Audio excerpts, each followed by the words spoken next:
Oh, brothers, brothers, brother. Hello, brother. Brother. But I'm telling you, I did spend money on mobile games in the past. I admit it. That's how I know how addictive they can be. That's how I know how bad they are for people to get caught in that kind of addictive nature. I remember playing, and there was an event. The Hulk Hogan card was in it, right? It was a legendary old school back in the day 1980s Hulk Hogan card. We've been hanging and banging, brother. Spending all my money on this Hogan. Keep spending. If they ain't 6 stars, I don't wanna Buy more. spending all my money on this Hogan. Oh, play for 2 more hours. You ran out. Buy more. If it ain't 6 stars, Keep spending. if it ain't 6 stars, I don't want it. All these pools, yeah, I'm about to bust. Spending all my money on these Hogans like I'm Elon Musk. Ridiculous amounts of money. I know it was probably hundreds of dollars for this event. I earned the car. Spending all my money on these Hogans. Keep spending. Keep spending. If they ain't 6 stars, I don't wanna Buy more. spending all my money on this Hogan. Oh, play for 2 more hours. You ran out. Buy more. If it ain't 6 stars, Keep spending. if it ain't 6 stars, I Keep don't spending. I earned the card, right? I'm like proud of myself. Oh my god, I actually earned this card, and wow, it was very hard to do. I'm one of the few people in the game who even earned it. I think it was only like 20 people in the whole game who had the card or whatever. Okay? And I can tell you exactly what happened. Immediately after I earned that card, within 1 week they announced we're rebooting the game. The card is now going to essentially be way reduced in value. We've been hanging and banging, brother.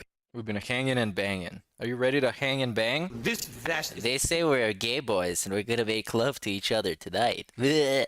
that positivity. It's a symbol that together we can have fun. As long as we stay positive, we can overcome anything together. I firmly believe at this point in my life, all right, The princess game. that we can work The together. princess game. I hope I can find this clip.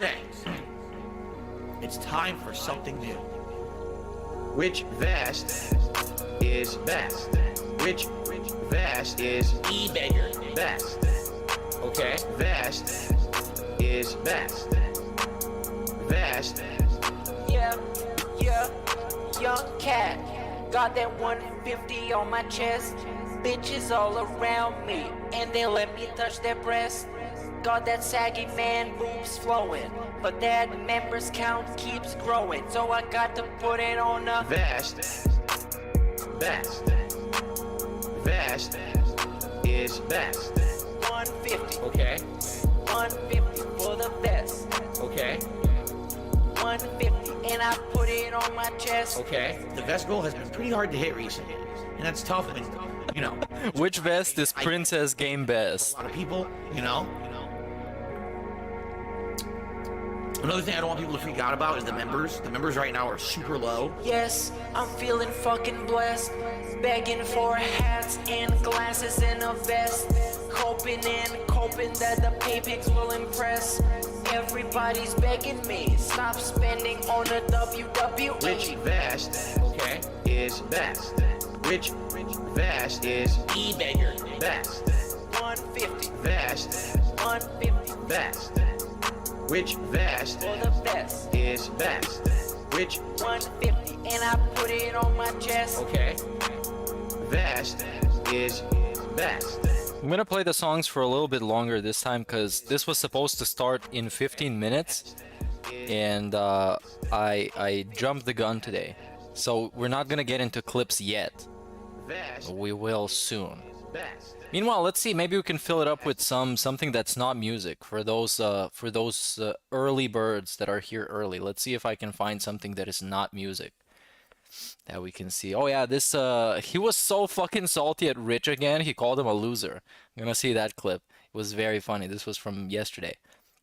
Then we get, what else did we get? What else did we get? Oh, yesterday we had a fun, that being said, make sure to check that out. It was a very humorous style. Gout Made Simple. How is it simple when it's 17 minutes about talking about gout? Oh, this is by registered nurse RN. Big ups. She looks very registered. She kind of checks out. Honestly, I would take her on a date and eat some red meat, and then she would cure my gout. Hey everyone, it's Sarah with RegisteredNurseRN.com, and in this video, Dude, I love an her. NCLEX review over gout. I love that voice. I love that accent. And this video is going Let's hit up the registered nurse. Ask her out on a date. to be part of an NCLEX Is she registered married? Maybe not. Maybe she's registered single. review series over the musculoskeletal system, so be sure to check All out right. these other videos. And as always, at the end of this video, you can access the free quiz that will test you on this. Oh, there's a issue. quiz. So let's get started. So what is gout? Gout is a type of arthritis due to the accumulation of Arthritis. All right. Thanks, registered nurse. Big ups. Oh yeah, let's see Fortnite Balls freestyle. I'm a big fan of Kanye East. I spam his songs in the Discords every once in a while. He is kind of a dead meme at this point, but every once in a while I I think about Fortnite Balls, and yeah, it puts a big old smile on my face. So let's check him out. Don't care.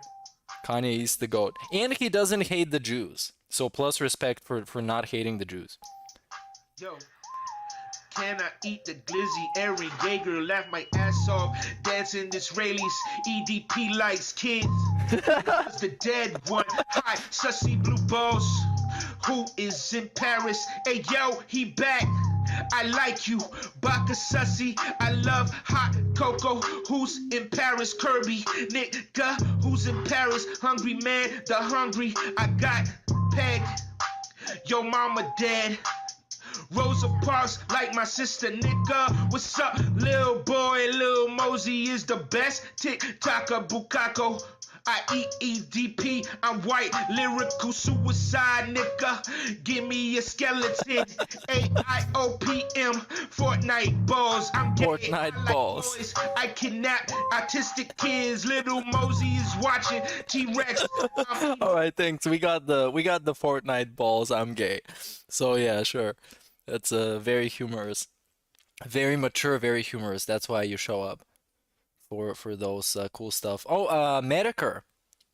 Medicare talked about DSP. I'm not gonna play this because it's gonna get me age restricted for the 5 seconds in which he spams the N-word. Somewhere here around the 28-minute mark on this video. Look at it. This video, you can go see it. He responds to DSP's response to his response to DSP's response to being asked to have an interview with him. So you can see that. It's Mr. Meetoker. He had a stream, and I don't know, smash the like or something. Let's see what else we got. Let's see. This is the main page of YouTube is whack, dude. I wonder what is trending. Let's see the trends. See some hype inspired content by the shills. I don't even know how to go on trending anymore. Oh yeah, here it is. Let's see the trending. Oh, we get some NFL stuff. Floyd Mayweather Jr. versus Deji. Apparently that's a thing that exists. Then we got last to take hand off Jet keeps it. Mr. Beast. Big ups Mr. Beast for giving away. The Black Phone kill count. I mean, it's like 5. I guess like 5 people died in that movie. Something like that. And Clickbait by fucking Shane Dawson. That piece of shit. That's fucking scumbag asshole. And then we get the video game Dunkey video that pissed off. How long was I muted for? I don't even think I was. Never mind. We got the Sonic Frontiers video by Video Game Dunkey that pissed off everybody. Oh, I wasn't muted? That's lit. Okay, because I pressed Alt Tab and it's the key that's above the tab that mutes me, so I just saw it was muted. Anyways, now he pissed off a bunch of people. They went and review bombed the game on Metacritic, but also it was kind of like a false flag attack. So it was Sonic fans pretending to be Dunkey fans review bombing the game. It was just like, wheelchairs all over the place, in dents all on their heads. We got Israel, who lost, and we got some people driving cars. Big ups. And oh yeah, Pendu, Ronaldo. He made a big statement about feeling betrayed, even though he wanted to leave the club and nobody wanted him. But this is some soccer style news. Then we got Harrison Ford looking like he's wearing a rubber mask. Is that Harrison Ford? That has to be. Looks like 150,000 years old. I guess so. And that's it. That's the news. That's the news. That's the news. Let's just start with the dark side, Phil. Dark side, Phil. Let's just go on the level 1 Bustcast. DSPGaming. Also, big ups to Brittany Chanel for being a creator on the rise with those hot shorts, dude. What is this? Do we have a BBW alert? Ever thought that BBW alert. cool?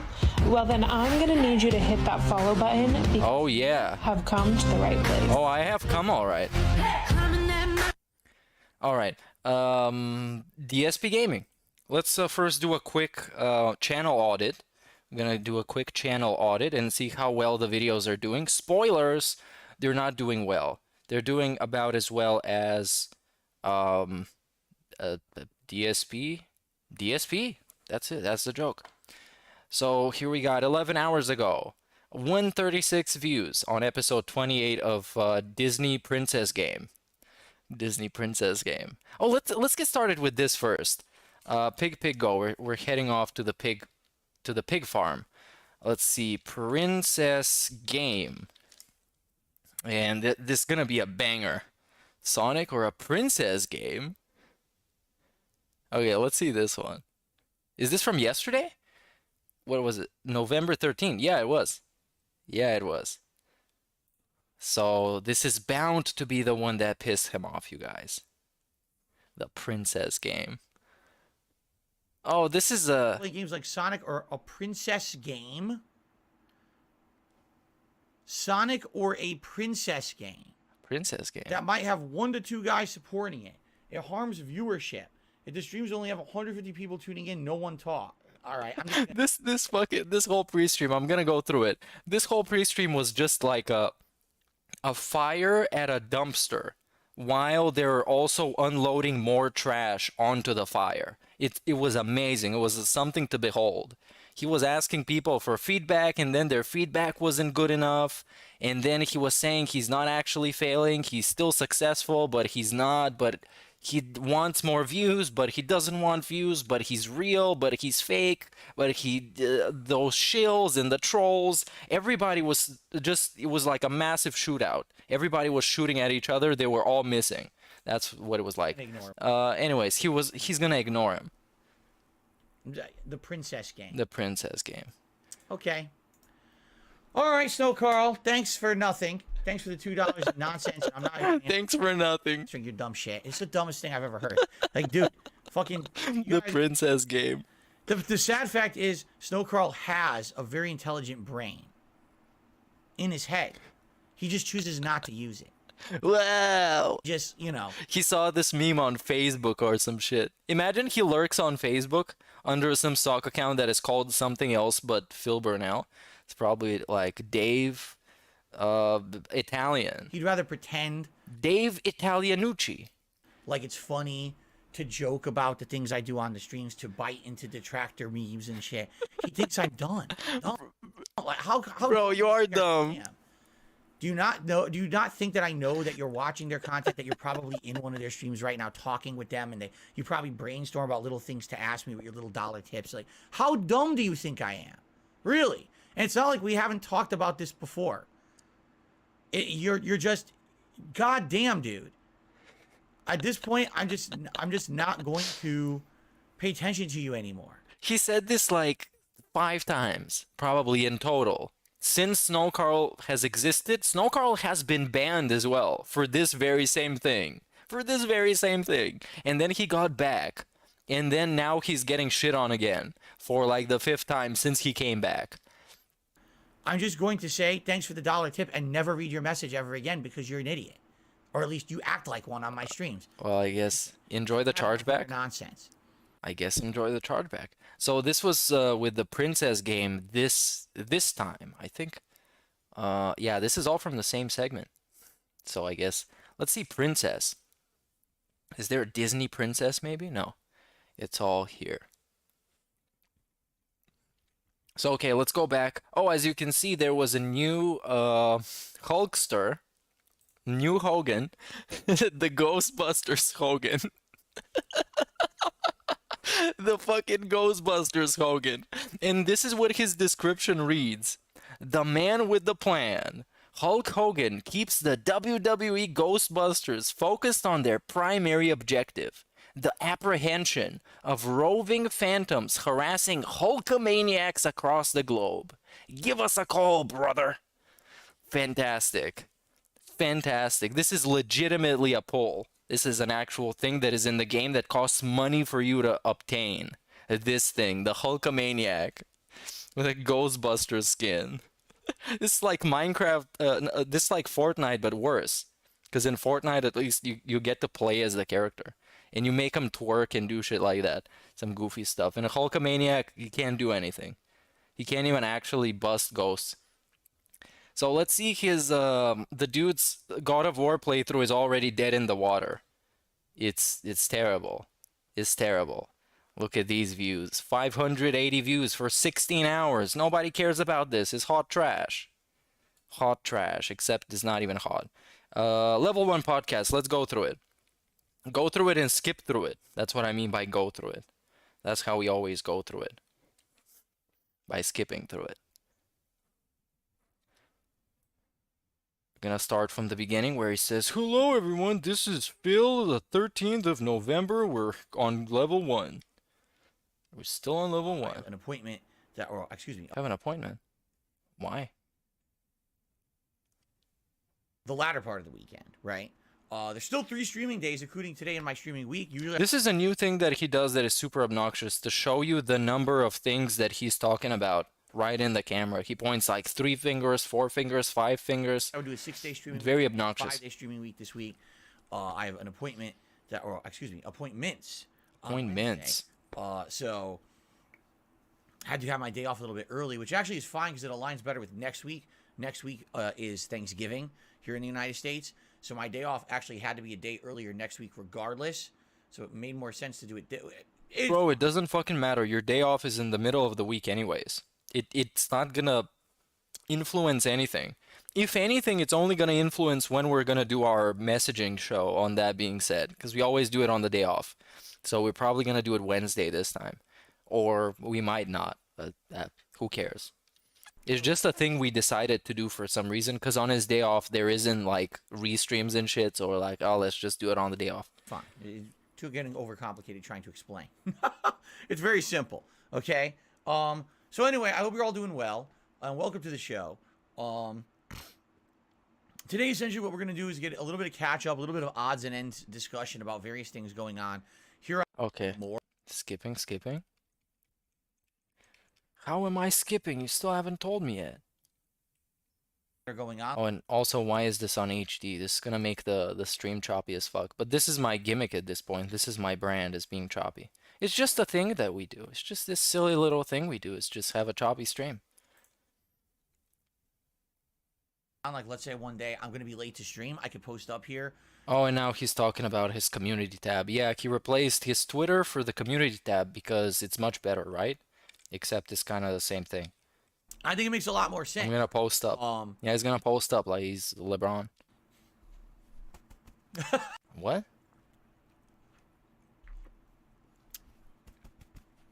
I think it makes a lot more sense. The fuck was this stupidity?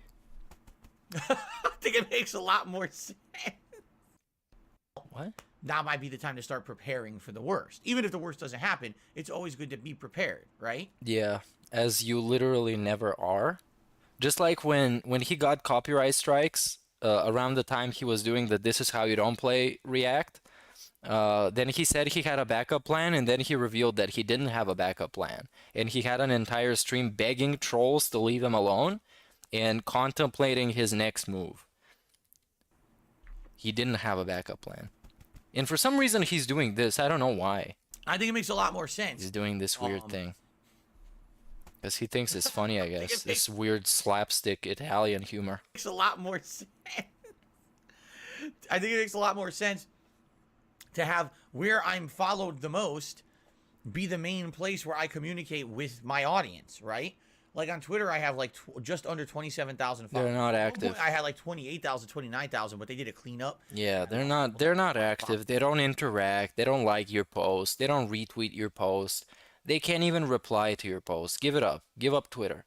He got at most 200 people that have the capacity to interact with his shit, that actually care. Followers. And they don't. So, yeah, crunch the numbers. But here on YouTube, He needs to make, because I remember a year ago when he was saying, fuck the Kiwi farts. He made this weird, I actually posted it on my Twitter. I posted it up on my Twitter, but I need to scroll through a bunch of shit posts to find it. So just trust me. He was telling people, I'm tired of having over 25,000 followers and only getting a couple of likes. Everyone, let's do a social experiment, like this post. And he got like, what, 200, 300 likes? And that was like an actual call to action. It was like he was raising an army. And still it didn't work. I have over 200,000 subs. Still it didn't They're all work. active. I mean, holy shit. There's probably like maybe 5,000 active subs on this channel. Let's be honest, okay? But here's the thing. If I have more reach here, and this is my direct audience, You don't. who I need to communicate with on the daily basis, then why wouldn't I do that, right? It makes more sense. Because you spam too much, and people get numb and desensitized to your posts, just like Derek has got desensitized from jerking off. It doesn't do anything for them anymore. Communicate directly than indirectly with a third-party site that people may or may not even follow me on, right? Right. It's funny because What is funny, DSP? Let's laugh a when little I bit. first started here on YouTube, 14 years ago, within 1 year of me doing it, people were all over me. Phil, you absolutely need to have This was 14 years ago, DSP. Those people have now grown up and don't ask you stuff anymore. social media. You need it. No. It's very important. Yeah, it was 14 years ago.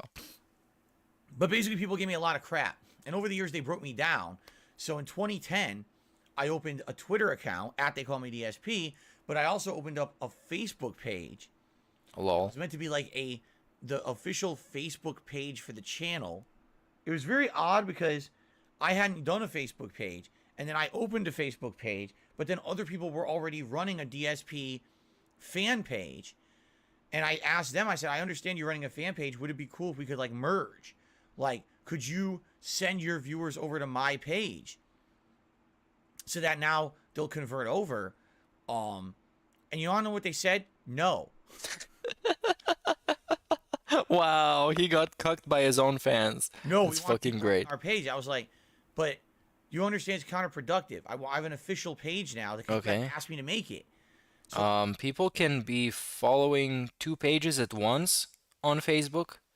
You know, that's a thing that happens. You don't have to pick one or the other, you know? You could have just let those guys alone and they could have just given you a shout out. That's basically it. It's really not that deep. It would be great to have the people with the thousands of people who are already on your page Right? come to mine Right? for direct line of contact with me. That's the whole point, right? I mean, your fans, doesn't that make sense? To which they said, no, we want No. you running our page. And I was like, And they're probably trolls now. Oh, you can screenshot this. This is a good screen cap. I'm gonna even take this myself for my own purposes. That will remain anonymous. You can take a screen cap of this. This is great. It's him taking off the mask. It's mask off Phil. Anyways, let's continue. so basically, I operated a Facebook page for several years. And then I got rid of it. I got rid of it for 2 reasons. Number one, Is Facebook literally trash? had no purpose whatsoever. Like dunce level stuff. I was like, what is the purpose of this site? I just don't get it. Things. People on there kept getting hit with all kinds of terrible, advertisements and trick. Oh, click here, trick you into fucking spending money and shit. And it got so bad at one point that I announced to everyone I'm just not using Facebook anymore. Frozen What? advertisements. And I stopped using it. And then what ended up happening was, even though I wasn't using it, my fucking Facebook account kept getting frozen. Yeah, it's dumb. I'm not using it. It's dumb. I'm never using it. I'm just sits. That's what happened to my Instagram too. I tried to log in and then it was like, "Oh, you need to send us your ID to confirm that it's you." I'm like, "What? How about no?" Bye, Zuck. Good luck with that metaverse stuff. I hear it's popping off. It's great right now. It's really hype. The metaverse? You guys love the metaverse? I love the metaverse. I'm in the metaverse all day. They're dormant, and people, I guess, somehow were finding a way to either try to log into it or they were logging into it, and it would freeze the account. So eventually, I said, "Fuck all this." I closed it all. I just closed. Fuck all this. They're gonna leak all my bank account info. Figuring out how the internet works, you know. Anyway, so all that being said, I kept my Twitter account over the years, and the funny part is that the Twitter account ended up getting verified and stuff, like the public Bro, figure. this is Now that I'm some back dumb on YouTube shit. full time, full capacity. Full and capacity all of my back. content is on the YouTube channel DSP Gaming. Why would I need the Twitter account to be the main focus of my communication? It doesn't Oh, is the business account on Facebook not free? Maybe it wasn't back in the day, because now I know people have like business pages constantly. really make much Maybe it was. sense, does it? That's why I got I can frozen. post Maybe. everything up here and send that out and broadcast. Yeah, dude, you can spam everything every single day on that one page that you expect thousands of people to be invested in, as everyone else is watching other people as well and they're subscribed to them. So if you're subbed to more than like 10 people and DSP, your sub box is going to be flooded with trash. You're not going to be able to find anyone else but this asshole. Maybe half as much engagement as I get on my channel. Yeah. If I put a poll up here on DSP Gaming, I'll usually get around 1,000 votes. Okay. How many trolls? More depending on the subject matter. Plenty of On trolls. Twitter, I barely will break like 500-600. Like most people just don't care about the stuff on Twitter, honestly. And what it is also on Twitter, let's be honest, harassment is a huge problem. On Twitter, you post up in reaction to something. If someone doesn't like that person or doesn't like you, all of a sudden now you're getting spam harassed. What? Right? Harassed? On your own shit. You get harassed on You do Twitter? that on YouTube, there's no one can do that. Like, No it's one not even can do allowed that. on YouTube. You can't do that shit. You can't do that on YouTube. Because why? Because you screen all the comments, don't you? Because you screen all the comments. Okay. Yeah. Of course you do. So You can't get harassed on let's keep YouTube. it all on here. Let's And on Twitter, because you can get harassed, that's why his replies are locked. Because you can get harassed. He doesn't want any of that. keep it in a place where But he loves engaging with his fans by sending them his schedule every day and asking them if he should still be on Twitter or not. people are not going to be harassed constantly. Okay? All right. Harass Anyway, me. guys, welcome to the show. We're getting a welcome to the show 15 minutes into the show. Not including the songs that played for 20 minutes before the show. God of War Ragnarok, in the 8 hours I played it, We're right, getting God of War Ragnarok. that the camera kind of starts panning toward, won't accidentally be doing it. Let's talk about views, honestly. We don't care about the actual game, but we care about this face. This is a nice face. You can Photoshop a plethora of things in his mouth. Some of which are tasty and some of which are not very tasty. Refreshing. Refreshing. So, outside of that, everything's outstanding about the game. Now, first of all, how many of you out there are playing God of War Ragnarok? And we're gonna transition into views. I know you guys don't care about this because you know spoilers in this and this. Raise your right hand, right? Raise your right hand. God of War Ragnarok, okay? Raise it. All right. Raise Now, that how shit. many of you are having a great time with the game? Again, raise Hey, your what's up, I Flip? really like I am it. chilling. I'm along there with you. I'm gonna chill even harder when he starts his podcast because it's gonna be actually live. I can't skip through it, so I'm gonna be chilled beyond belief. I'm really loving the game. Okay? Stop throwing your hand up like this. It's very suspicious. Now, the $1 million question. Are you watching the How many videos? of you out there Not many. are way ahead of me in the game? Probably many. I've been 8 hours. Thanks for chilling here. Thanks for with chilling. me, because you're not going to get spoiled, which I knew was going to happen for the vast majority of you. Oh my God, I'm going to be so spoiled. I knew it would happen because, again, I'm alternating. Post up this morning on Twitter. It's gonna post up. So, I've been playing God of War Ragnarok hardcore for 3 straight days. I barely took any breaks. Who is It's only saying by the this? creator. I'm not Oh. just playing the same game all day, every day, like a lot of people are. Okay? A lot of It people was are funny. doing that. It I was saw funny. someone post up. Someone posted up. This dude is such a fucking cocksucker, man. He's gonna scroll through Twitter to find something that he's gonna get salty about on his podcast. He's not even gonna say who posted it. Oh, someone posted this and it made me mad. Yeah, no shit. This is what Twitter is about. You go on there to see something that makes you mad, and you post shit about it. And then you make more engagement, and that's how the wheel turns. That's how life works on Twitter. It's all about seeing things that piss you off. So let's see what pissed him off. Somebody that played the game more than he did. So, I've been playing God of War Ragnarok hardcore for 3 straight days. I barely took any breaks, and I've been playing it nonstop because I wanted to get through it, and I've just beat it, and man, it's like my game of the year, and blah, blah, blah. I'm like, man, is that the wrong mentality for a game like Why is it the wrong mentality? Why do you gotta gatekeep somebody playing the games with a proper mentality?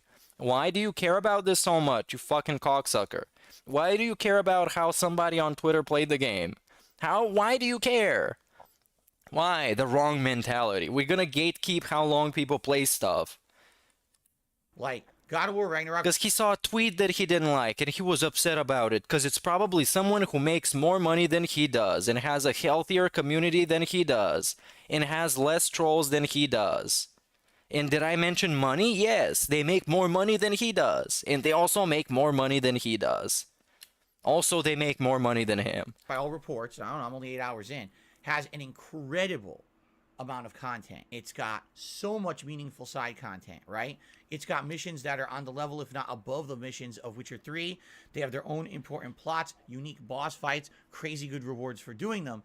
Can you imagine taking God of War Ragnarok, and just because you're in some really weird competition with yourself, What? or with the internet, What? you've decided to completely You just assume those things, though. You assume those things. rush through the game and try to beat the game as soon as humanly possible, despite the fact You know, when you like a game, and you are a live streamer, and you have a lot of time, you know that you can just sit down and play the game for a long time and live stream it, right? When it's a hot new game. The thing that you don't do, and because you don't do it, doing it is bad.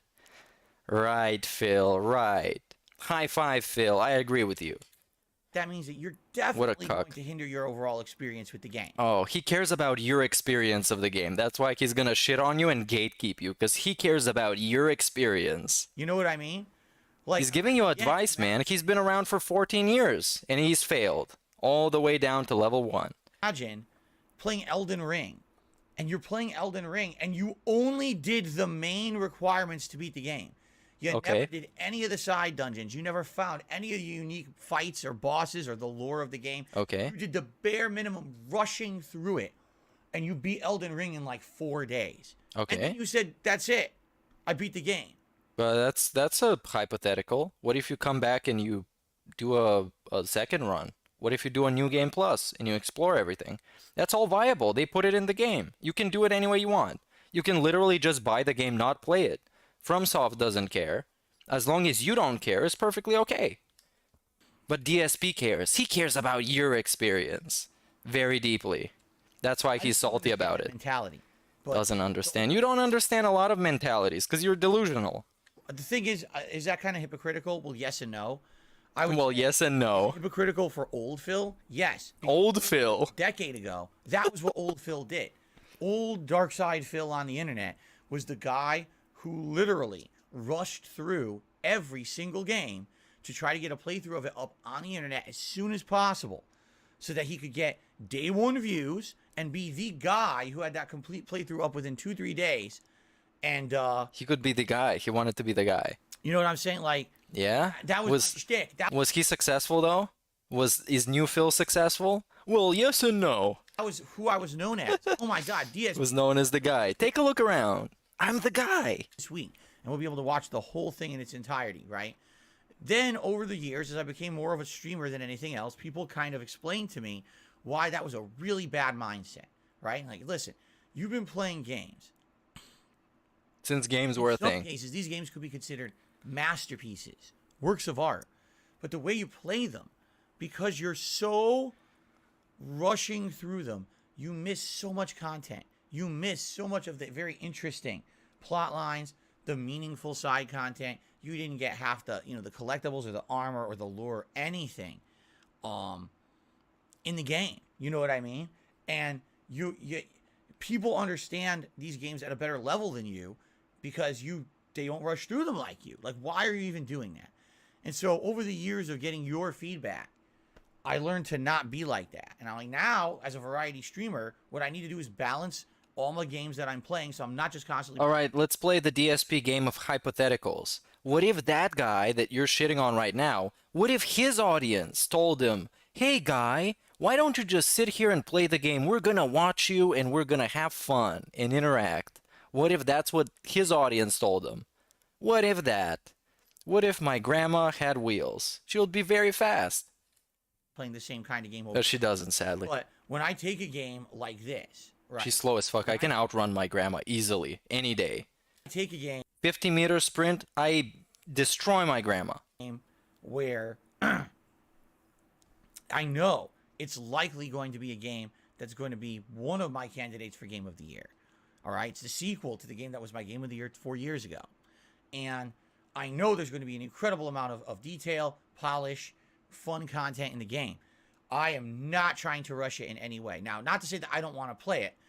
Full transparency, I'm craving God of War. Craving it. Yesterday, I didn't play it. Yesterday, we did Sonic Frontiers, and we did Gotham Knights.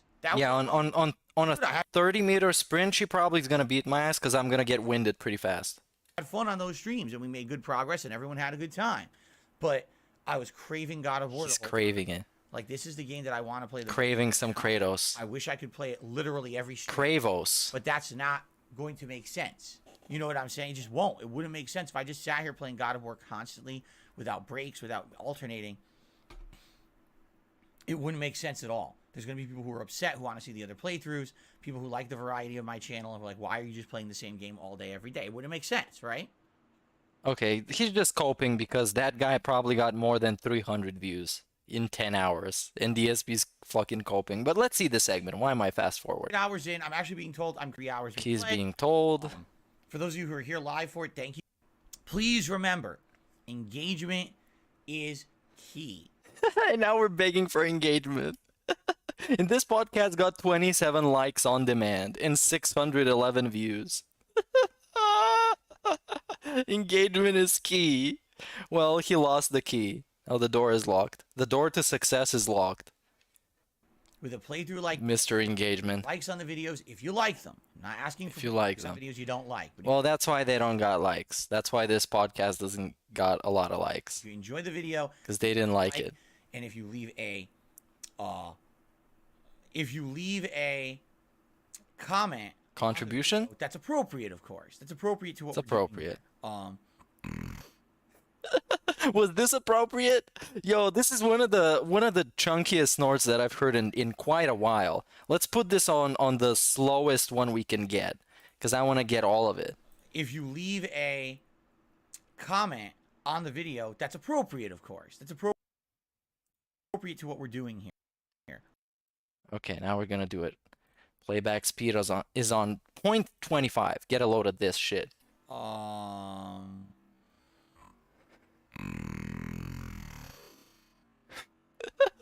That's some sub bass. That's some 808s and heartbreaks. Basically, that would be awesome. God damn. Help for engagement purposes. It would make people see that I'm playing the game, and hopefully it would toss my channel into the algorithm. Oh yeah, it's gonna toss his channel in the algorithm. Toss it in the trash. With these views and these likes, toss it in below the algorithm. The playthrough and come find it. That's the problem right now, is I'm just lost in the algorithm. Yeah, this is not 808s and heartbreaks. This is 808s and ear infections. The channel used to be actually very, very highly Very, very high. at all. Yeah, it's not. Because now you got competition. You got to live with it. People are better than you now. And back in the days, there weren't many people to compete with. So you were the not even number one. Anyone who doesn't just watch the channel. But less than level one. Actually, more than level one. I'm not even in the discussion. Okay. All right, if you guys are gonna argue about nonsense, I'm just gonna start timing people out. This is ridiculous.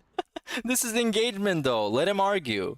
What are you gonna have your Nightbot spamming in your chat? I see idiots fucking arguing. In the Fucking chat. idiots. Why do you have idiots watching you constantly? Those idiots. You ask those idiots for engagement, DSP. Let them argue. These fucking idiots. All right, here we go. I'm just gonna do it right now. Post nasal Malone. Yeah, that's a good one. Incorrect, Beans. Post nasal Malone. Okay, goodbye. Goodbye. There, took care. One less idiot to give you engagement. Now I don't have to listen to this idiot ever again. Fucking morons in here trying to start problems. Okay, so all that being said, All that being said, God of War today. this is the spin-off of That Being Said. All that being said, it's an uncut 16-hour podcast. Thanks for chilling. Let's have a great session of God of War today, and let's see where the game takes us. All right, Okay. let's move on to the next Maybe thing. the final stream of this. Another major new release on Friday. Stuff coming out. I like the fact that I'm literally playing 4 games. Holiday specials, anything. Game. Like, I like the game a lot. I will never make progress in said new stuff. Dreamlight Valley, one like kind of final time. That would be great. Oh, it's Grizzly Grimlight Growly. Wait, excuse me. You're excused. Things calm down. It's okay. As a regular game again. All right. Cool. Then tomorrow, Monday, What is my favorite color? Probably red. we're gonna swing back Probably. to the opposite side of what I've been playing. It's gonna be Because all my layouts are like reddish and nuances of that, I guess. more Sonic Frontier. I do like red. Stream. After my second session of the game yesterday, my opinion has changed a little bit. I still really like the game. All right, but Devin. He still gotta really like it because he shit on all these people that gave it a negative review. And today he might be ranting about video game Dunkey. He might be ranting about it because he's playing that game and he's probably saw it on Twitter. Definitely the game's lack of polish is starting to show. There was actually several bugs that happened yesterday during the stream that was a little annoying. Game story gathered 100. I looked at saying we still made good progress. It may not be as good as I felt it was the first. The formula may hold up or it might not. Okay. Basically, I've spent 4 freaking hours in the game trying to, and we'll have a good time. It'll be more God of War story chapters. Boss fight to do for be done. I don't think week now. Just to give you some perspective on what happens after my day off on Wednesday. Nothing. Same shit. Same shit. We play games. Play games, snort, and take a sip. Second, indeed it did. I got like a different ending and stuff at the end. It was actually very different at the end when more people were alive, remember? Which I guess is a combination of like demons and supernatural elements with the Wild West. People have had their eye on this game kind of all year. All right. So we got Callisto Protocol. Oh yeah, that game looks cool. Basically, if you guys didn't know, Sony is so lagging behind Microsoft. This console gen is pretty funny. They launched their PlayStation Premium subscription service over the summer. They lost 2 million subscribers. They launched a supposedly better service. They did make more money though, so I guess that is kind of okay for them. And I guess. it's kind of like they're really playing catch up in every way. If any, Just like DSP, they're playing catch up, except they are kind of trying, and he's not trying at all. He's comfortable with not being one of those guys, because he's real and he's honest. This is the face of honesty. it'd be great if you were interested in becoming a member. Or Oh, it would be great. Wait, we're begging. One, when a giant member bomb was gifted to the channel, that's what propelled. Oh, we're getting close to the bomb apocalypse when it's gonna expire, and I guess Team Ico is gonna come through again to revitalize the members count.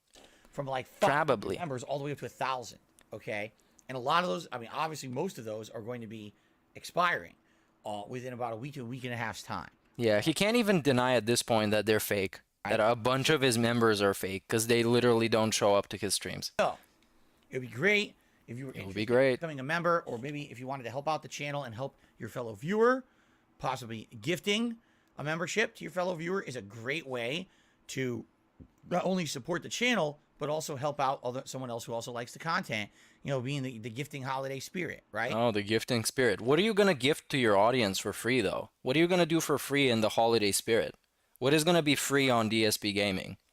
I want to do the Christmas marathon with you guys. I wanna do it, man. It's one of my But favorite. we need to get money for it. Why don't you do it for free? It's the season of giving. Give him the content for free. Things we do a marathon No, he can't do that. He has to pay his bills. of games of me dressing up. Even though he was perfectly okay with paying his bills back when he had 500 and 300 members, he could pay his bills. And now if the members drop, he can't pay his bills. Christmas attire. Somehow that works. Bills get like incrementally bigger every month. Actually drinking for once. He's gonna be drinking for once. Stream, right? It's fun stuff, but we gotta hit it. And at this point, we haven't really made progress. In about 2-3 weeks, we just kind of 2-3 weeks, no progress. This is a very cool business. And it's a little. Is it sad? No, but it's a little disappointing because you would have hoped that me playing all the hot new releases over the last few weeks might have brought people in. If you haven't noticed, it hasn't at all. Yeah, he admitted that when he played God of War Day 1, he didn't get a single new subscriber. Not a subscriber. That shit that is free when you press the red button. He didn't even get that. He didn't get that. He couldn't get it. Which is very sad. It is very sad. You just said it's not sad, though. You said it was a little disappointing. But now it's very sad. Basically means that DSP Gaming doesn't get any attention in the YouTube landscape, right? Right. The algorithm and stuff, no one's finding DSP Gaming as a channel to watch anymore. Those goddamn robots. That sucks. All right. And in fact, someone had actually wrote me an email yesterday. And more fucking emails, dude. This dude is like a mailman behind the scenes. He just gets mail all the time. Basically said, it's not that you're not successful because you are. It's not that you're not successful. You are successful. Who fucking tells you all that shit? Somebody send me an email to just stroke my ego. Tell me how successful I am for making fun of DSP.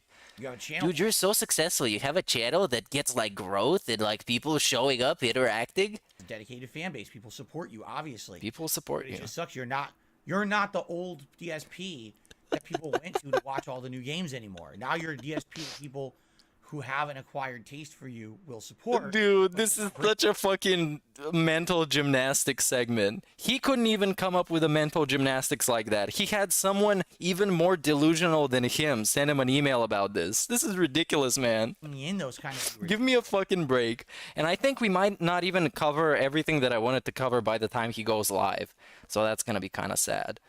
So I don't know what I'm going to do. Maybe I can go and watch his stream in post so I can skip through the trash much easier than I would if I watched it live. I'm going to contemplate on this. And what this person actually suggested is that rather than focusing on new release after new release after new release during this time of year, that I only pick and choose very few. Like maybe I would, in 1 month, I would only play 2 new games. Again, he's putting his business plan in some random dude's hands that send him a fucking email.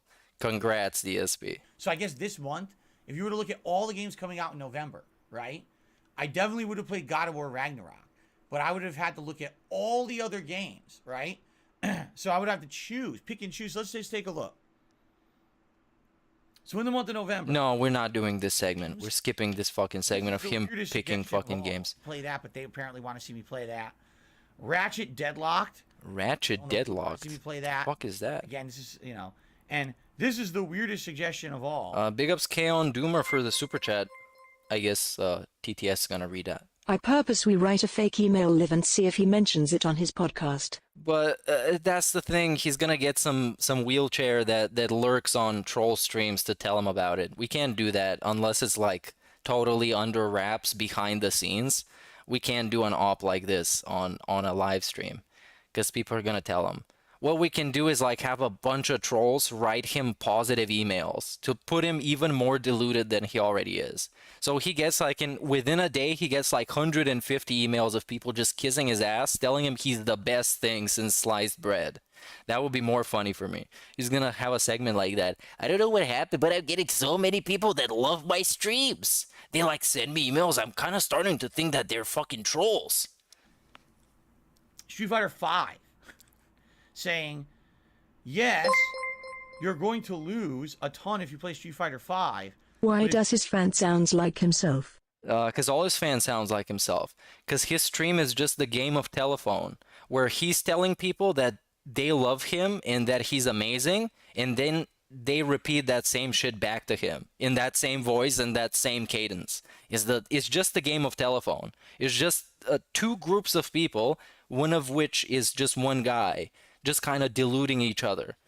If you big ups for the super chat, now, AMAC. Okay, basically, you would get kind of hype building up on your channel, people getting used to you playing Street Fighter for when Street Fighter 6 comes out next year, And Yeah, dude, we don't care about this. We have ground to cover.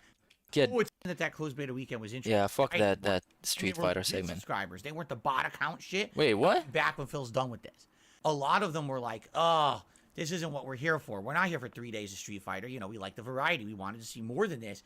And they would watch one stream and be like, "I'll be back when Phil's done with this." Okay. But on the flip side of that weekend, no exaggeration, I got like almost 1,000 new subscribers. Wow, that's awesome. Subscribers. They weren't the bot account shit. What if they were trolls though?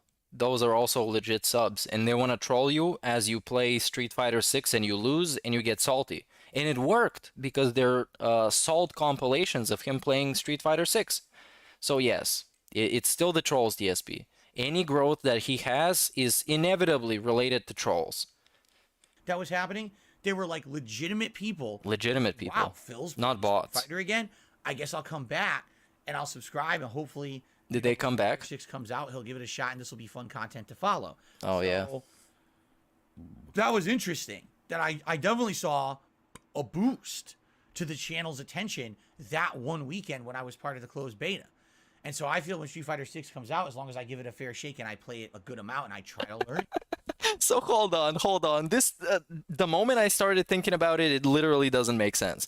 Somebody would come and subscribe and get all these videos in their sub box for when DSP plays Street Fighter, what is this, 6 months from now, whenever the game comes out. So they're gonna be subscribed this whole time and see all these trash videos they don't care about.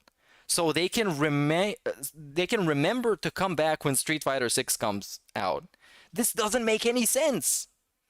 But he chooses to believe it, and he's like, oh yeah, they're real people, dude. They're gonna come back. I might see an actual healthy increase in Right. attention. This is literally like every always is this like, hey, you guys, in 6 months this channel might grow. Then we get to 6 months and it's like, well, this channel grew a little bit, maybe in 6 months is gonna grow more. And then it's just over and over and over again, rinse and repeat. The channel again, because honestly, I'm not seeing it. Take a look at God of War Ragnarok. Not to say that I'm not appreciative of those of you who are watching it and tuning into the streams and watching the playthrough, but have you seen the views on it? Part 1 of God of War Ragnarok from last Wednesday.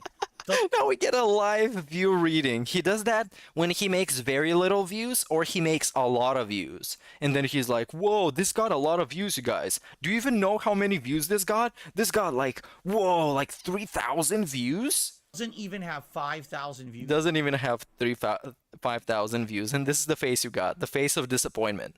You should go and play that video while you sleep and put it on loop, so you can constantly watch that video and give them inflated views and watch time. Definitely do that. Part after that. That's organic as hell. Okay, I take that back because now I'm looking and the views did go up.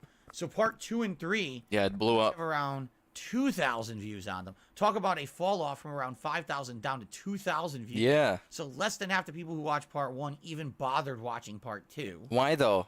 What does that make you think? You should check the watch time as well, for how long you retain those people. Think about it. Think about it. If they only try and watch part 1 and then a significant drop-off happens, maybe you're just not very good at retaining them. Maybe that part 1 is really bad, and people are just dropping off the bus as the episode goes along. What does that tell you about yourself? Because this is how you should evaluate your own business. Looking at analytics, not just blame other people. You should think about, okay, where did I fail to keep those people? Look up because YouTube got a pretty rich analytics system. It's pretty interesting sometimes to look up when a video is successful, where do people stick around, which are the moments that they enjoy the most, what time of day you should post videos, and so on and so forth. He doesn't do that for like introspective analytical purposes. He does that to flex, or he does that to blame it on the viewers. Okay. And then when you get into the further parts like 4, 5, and 6, there's even further drop off. Tell us the views on Dreamlight Valley. They're fantastic. And they're not very hard to count because it's only 3 digits. You want to talk about the God of War I played 2 days ago when I came back from break on Friday? Don't even have 1,000 views.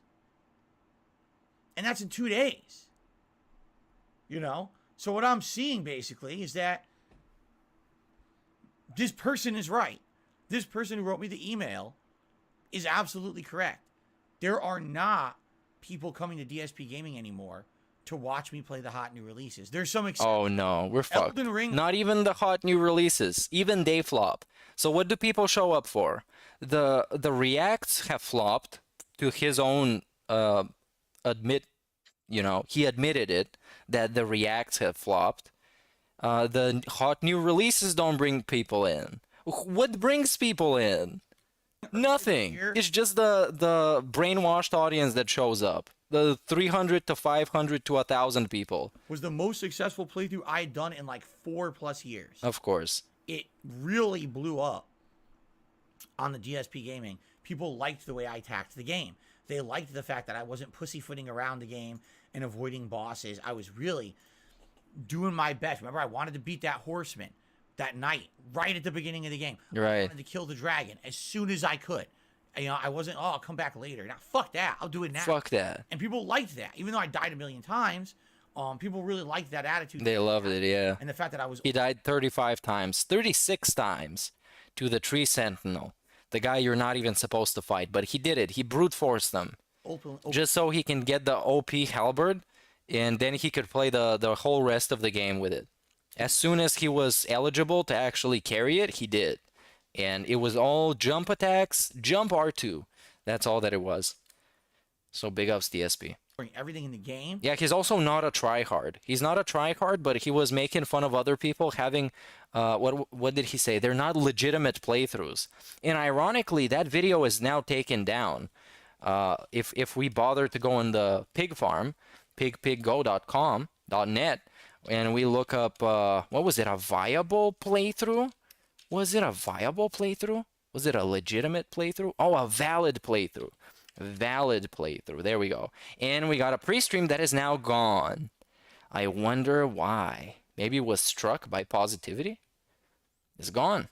It doesn't even exist. It never happened, matter of fact. And what is this? Neo 2. What is him talking about valid playthroughs? So he's the gatekeeper of playthroughs. Not just the gatekeeper of people playing games the way they want to play them. Because they're video games. That's what they're meant to be doing. I needed to give you a valid playthrough, and I felt the only way I would be able to do that would be to do all of the mini games and challenges in the game. That's literally the same logic he used to justify his playthrough in Elden Ring as well. You know, and that playthrough likely will remain the most popular playthrough that I've done probably for years to come. I really feel it will. Great. It was a unique thing. They need to make Elden Ring 2 so he can get even less views and be confused. Right? But outside of that, me playing new releases just does not bring eyeballs to the channel anymore. And I have to agree with this person who sent me this email. No, I don't think that that video was set to private. I think it was straight up taken down. But I'm not actually sure. I can't verify that.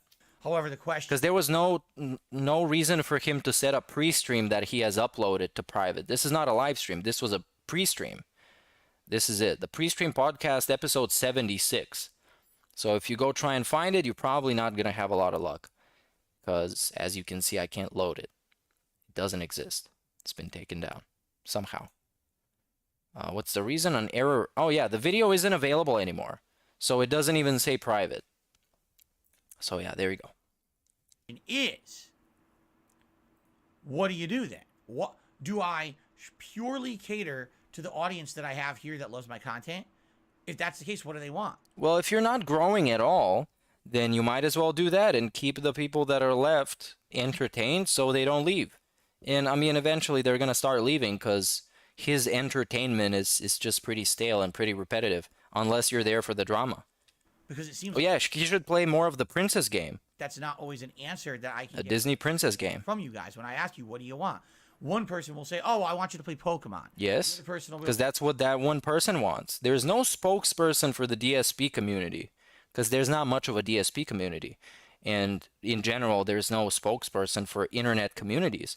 There's just like how there's no spokesperson for the trolls. Like, well, I want you to play... That's why they can never agree on anything because everybody thinks different things. Or God of War.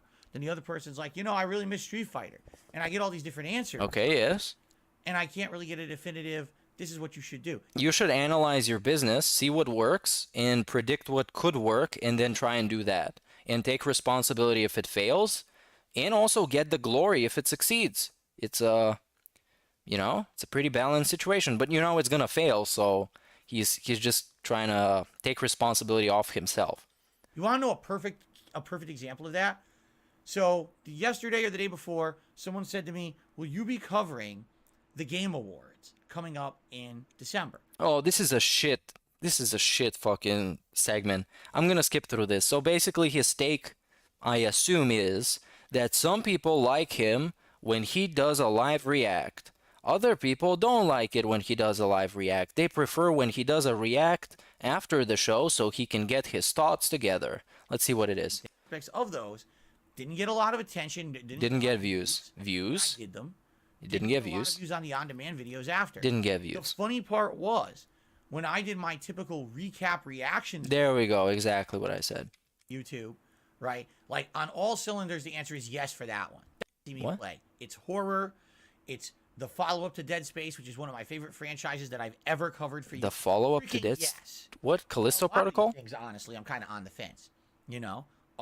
Like for example, there's some things that are easy answers. Should Phil play Callisto Protocol? Yes. Play Evil. I'm not. Here's the new releases that I covered. No, I don't care. A lot of sadness that tonight is the final stream of Disney Dreamlight Valley for a while. Oh, wait. We're gonna cry over the princess game. Detail, or maybe if I didn't do, I don't know, the story of Modern Warfare 2, maybe if I cut a few of those out, I would have been able to focus more in on the things people wanted and got more progress in them. And maybe we'd be able to keep more games in the rotation that you like. Like, for example, some people are actually expressing a lot of sadness. Some people are very sad that the princess game is going away. They cry themselves to sleep, hugging their body pillow of Snow White. Tonight is the final stream of Or maybe the Seven Dwarfs. Disney Dreamlight Valley. 7 separate body pillows that are like half the size of a normal body pillow. That's a pretty nice thing. I should open a store for these. I'm gonna sell 7 at a time, bundling them up as one product, but it's gonna cost 7 times more. I'm just explaining. There's no God way I can damn. keep that in the rotation, playing as many new games as I'm playing, right? Right. Maybe I shouldn't play as many new games. Maybe I should cut back and play 2 less. And then Maybe you should just stop playing video games at all. If you can't figure out what games you want to play, maybe you just don't want to play games. you know what this is showing. Let's be honest here. Let's be honest. Is that the people who support this channel have always supported it, and everything else was just periphery views. What? You know what I'm saying? Like at one point, Oh, this is just a mega cope. Oh, you're not gonna make your channel get more views and more attention like this by coping over why you don't get any views. Oh, those people that try and come and watch and they don't like the videos, they're not important. It's important that I have like 50 people that watch all my videos. a lot of people were coming to the channel and watching the content, but they weren't supporting the content. They were just here to watch. Right. So we just need whales, basically. You're trying to tell me that you would prefer to have 5 whales than 1,000 actual viewers. A lot of those Thanks. Okay, I understand. people have gone. We've known this for a while, but it's nice that you admit it. People that support the content. But the people who actually really like the content are still here and are still supporting it. Okay. Because I haven't seen any kind of a dip in support at all. Because you're, oh my God, the sky is falling. It looks like your overall views are down on your hot new release playthroughs. Okay, but I'm still doing just as well. Okay. Does it matter? Doesn't matter. It will at some point, and then you're going to crash and burn. Because all it takes is for one of those whales to pull out. One of them. And then you're going to see a big dip. It does matter, DSP. It does matter. You get less points of error. It does matter. I guess not. Does it matter? It's Yeah, it does. biggest YouTubers out there, Oh, and now we're going to cope about other people. millions of views. But how many of the people who are actually doing that actually Right. are supporting the content or care about it? And More than I'm you. here to say I'm watching this because it's known to be popular. What? They might not even be watching because they like it. What? They just watch And he can't even like convince himself that this shit is true. This is just like mega omega cope. This is on next level cope. It's not even cope, it's just delusion. it because they know it's It's just a dude being uncomfortable with the truth. He doesn't want to grasp it, so he's making up his own truth. popular. That's why the internet sucks, that people can create their own reality to cope with stuff that they don't like. Told this is Just go on Twitter. popular, so I should watch it, right? It's popular. I think what People happens watch is them you get because they're popular. More dedicated, a more invested group of viewers here on DSP Gaming. Right. Because they're used to the style that I put. Why do you have to ask people to write messages in your chat then, if they're super invested and they're very dedicated? Why is Nightbot spamming all the way in your chat? Why? They're super invested, right? Out. They like the content. Very and they invested. wanna support. Yeah. You know what I'm The saying? game of telephone continues. He's going to get another email today telling him exactly this, verbatim. Somebody is just going to copy paste something from his stream transcript and is going to send it to him. And he's going to be, oh, you see, it's working. Then he's going to read it out on stream and the game of telephone continues. So if that's the case, right, I still think we should cover major releases. Like, are you kidding me? If I skip God of War Ragnarok, I'd be kicking myself in the ass. God of War is my favorite game of 2018. I want to play the sequel. Yeah, they literally made it with you in mind. Maybe this person's onto something, that with the decline of the popularity of new releases on this channel, because this really is a channel for a dedicated viewer base rather than the mainstream. Right, it's a niche channel for trolls only. I mean, in a way, yeah. LOL cows aren't for everybody, and not everybody can sit through a million hours of boredom to hopefully get a moment of gold dust. But yeah, I guess he is right. He is right. And maybe I should cater to that, and I should work with that. You know what I mean? But what is the best solution for the future? I think this is the discussion we need to start. I do feel that way. Like, right, I figured out what I'm gonna do with today's pre-stream, and I'm gonna give you a disclaimer in advance in case you want to go watch some random raw restream. What I'm gonna do is finish this pre-stream while skipping the same way that I did, and then I'm gonna watch his current real-time pre-stream, and I'm gonna skip through that garbage as much as humanly possible, in hopes that there is gonna be some salty segment that we can kind of stick along. So this way we kind of run it all through the filter. we should start looking at things in a different way. All right? I'm never gonna be I'm never gonna be Maximilian. I'm never Okay, you can't. Yeah. Because people always Never gonna be Angry Joe. I mean, right. You're never gonna be Angry Joe. Angry Joe put in a bunch of effort since the very beginning. And you didn't. And it paid off for him and it didn't for you. And also he has friends that are in his videos and have a discussion that you claim you have with your stream chat. So yeah, you're not gonna be Angry Joe. compare me to these people. I'm not. I'm never gonna be an ultra popular YouTuber. And Maximilian has literally the polar opposite attitude of DSP. As in, Maximilian is a positive, chill, fun, interactive guy. And DSP is someone who claims to be that, but his actions are the opposite of what he claims to be. YouTuber who's known for covering fighting games, but it branches out and does other stuff. I'm never going to be a high-end reviewer with skits and shit. People always want to tend to compare me to things that I'm not even on the same scale of. Your contemporaries? The people that you made videos with when they started making videos? They're not supposed to be compared. Who can we compare DSP to? Chat, give me some suggestions. Who can we compare DSP to? Because he gets salty when people compare him to Wings, even though it's a very appropriate comparison. He gets salty when people compare him to Boogie. He gets salty when people compare him to all these people that are way more successful. Okay, yeah, Charles Manson. Charles Manson is way better manipulator than DSP is. Way better. Steven Seagal is way better at his job than DSP is. Even though Steven Seagal is trash, at least he manages to shill out a bunch of movies and make bank. And now he's living in fucking Russia and hanging out with Vladimir Putin, as he would like to say it. Cyrax? Okay, DSP's better than Cyrax. Come on. And he's better than Christian. I can give him this as well. In Cobra, he's not better than Cobra. Cobra is more chill and is more fun than DSP. Even though his actual content is more boring to me. LTG is way more funny than DSP is. DSP can't even hope to be nearly as funny as LTG is. In Def Noodles, I guess DSP makes more views than Def Noodles, I think. Because that dude flopped hard. He just, like, ran his channel into the ground. You know, typical example. Typical example. What was it last week that I addressed that Moist Critical compared Mr. Moist? me up in a comparison to Boogie? Because Boogie had a massive begging segment. And then it paid off and he had a massive flex video about, oh, here's how much money you gave me. Boogie. That's literally the title of the video. Do you know who Boogie is?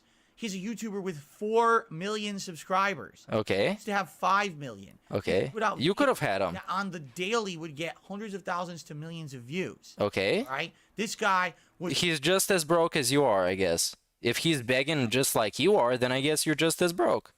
And Spoonie, I don't think Spoonie is a proper comparison because the guy is like actually bipolar and he had depression, like for real, and it was really tough for him to do his thing. And he had to do the movie and all that stuff. Spoonie, I kind of give him a pass. I wouldn't even say he's like a lolcow or something. It's just like a kind of a sad story. Exponentially more popular than me. And Spoonie also had a network of people that he was collaborating with, appearing in movies, doing all that ambitious stuff. Spoonie is way above DSP, like way above. Too. And then they bring me up in reference to someone like that as if it's the same comparison. It's not. Who though? Who is the same comparison? When people always compared me to the Angry Joes and they compared me to, you know, other content creators, it was never a direct comparison. It was kind of an unfair comparison that was never in scale. You know what I mean? So, to me, they compare him to Boogie because he's a beggar, not because of the style of content or their the size of their channel. They don't compare him to Boogie because his channel is similar size. They compare him because they're both begging. Right? I think like what we need to do is start being more realistic about who I am, the content that I put out, who watches it, and how to proceed, you know? And I think the course here is not how to make DSP Gaming hit the YouTube algorithm right, and now we get a bunch of new viewers coming in to watch the content. That's never going to happen. Case. I think it's more of what we need to do is find... What we need to do, by the way. You as a viewer, you also need to do that. You need to do that. Not the guy that actually needs to do that in order to not live on the street. No, you need to do that as well.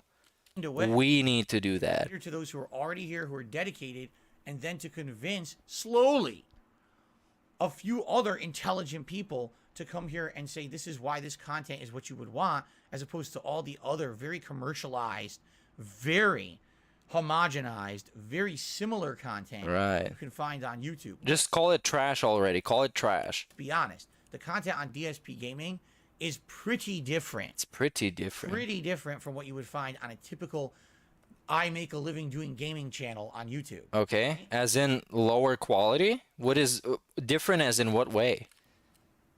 Right? It's funny because the way he just looks at the camera and nods, this is the most ridiculous DSP-ism when he does that shit. Because it's incredibly obnoxious. It's just the Pignosis segment, but he's just convincing himself. It's very fucking sad.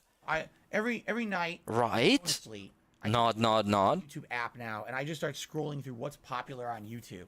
And he watches other people and cries himself to sleep. very few long-form gaming channels like mine. In surviving. What everyone has had to do is jump basically on top of these trends. No. Constantly, you have to pump out a video.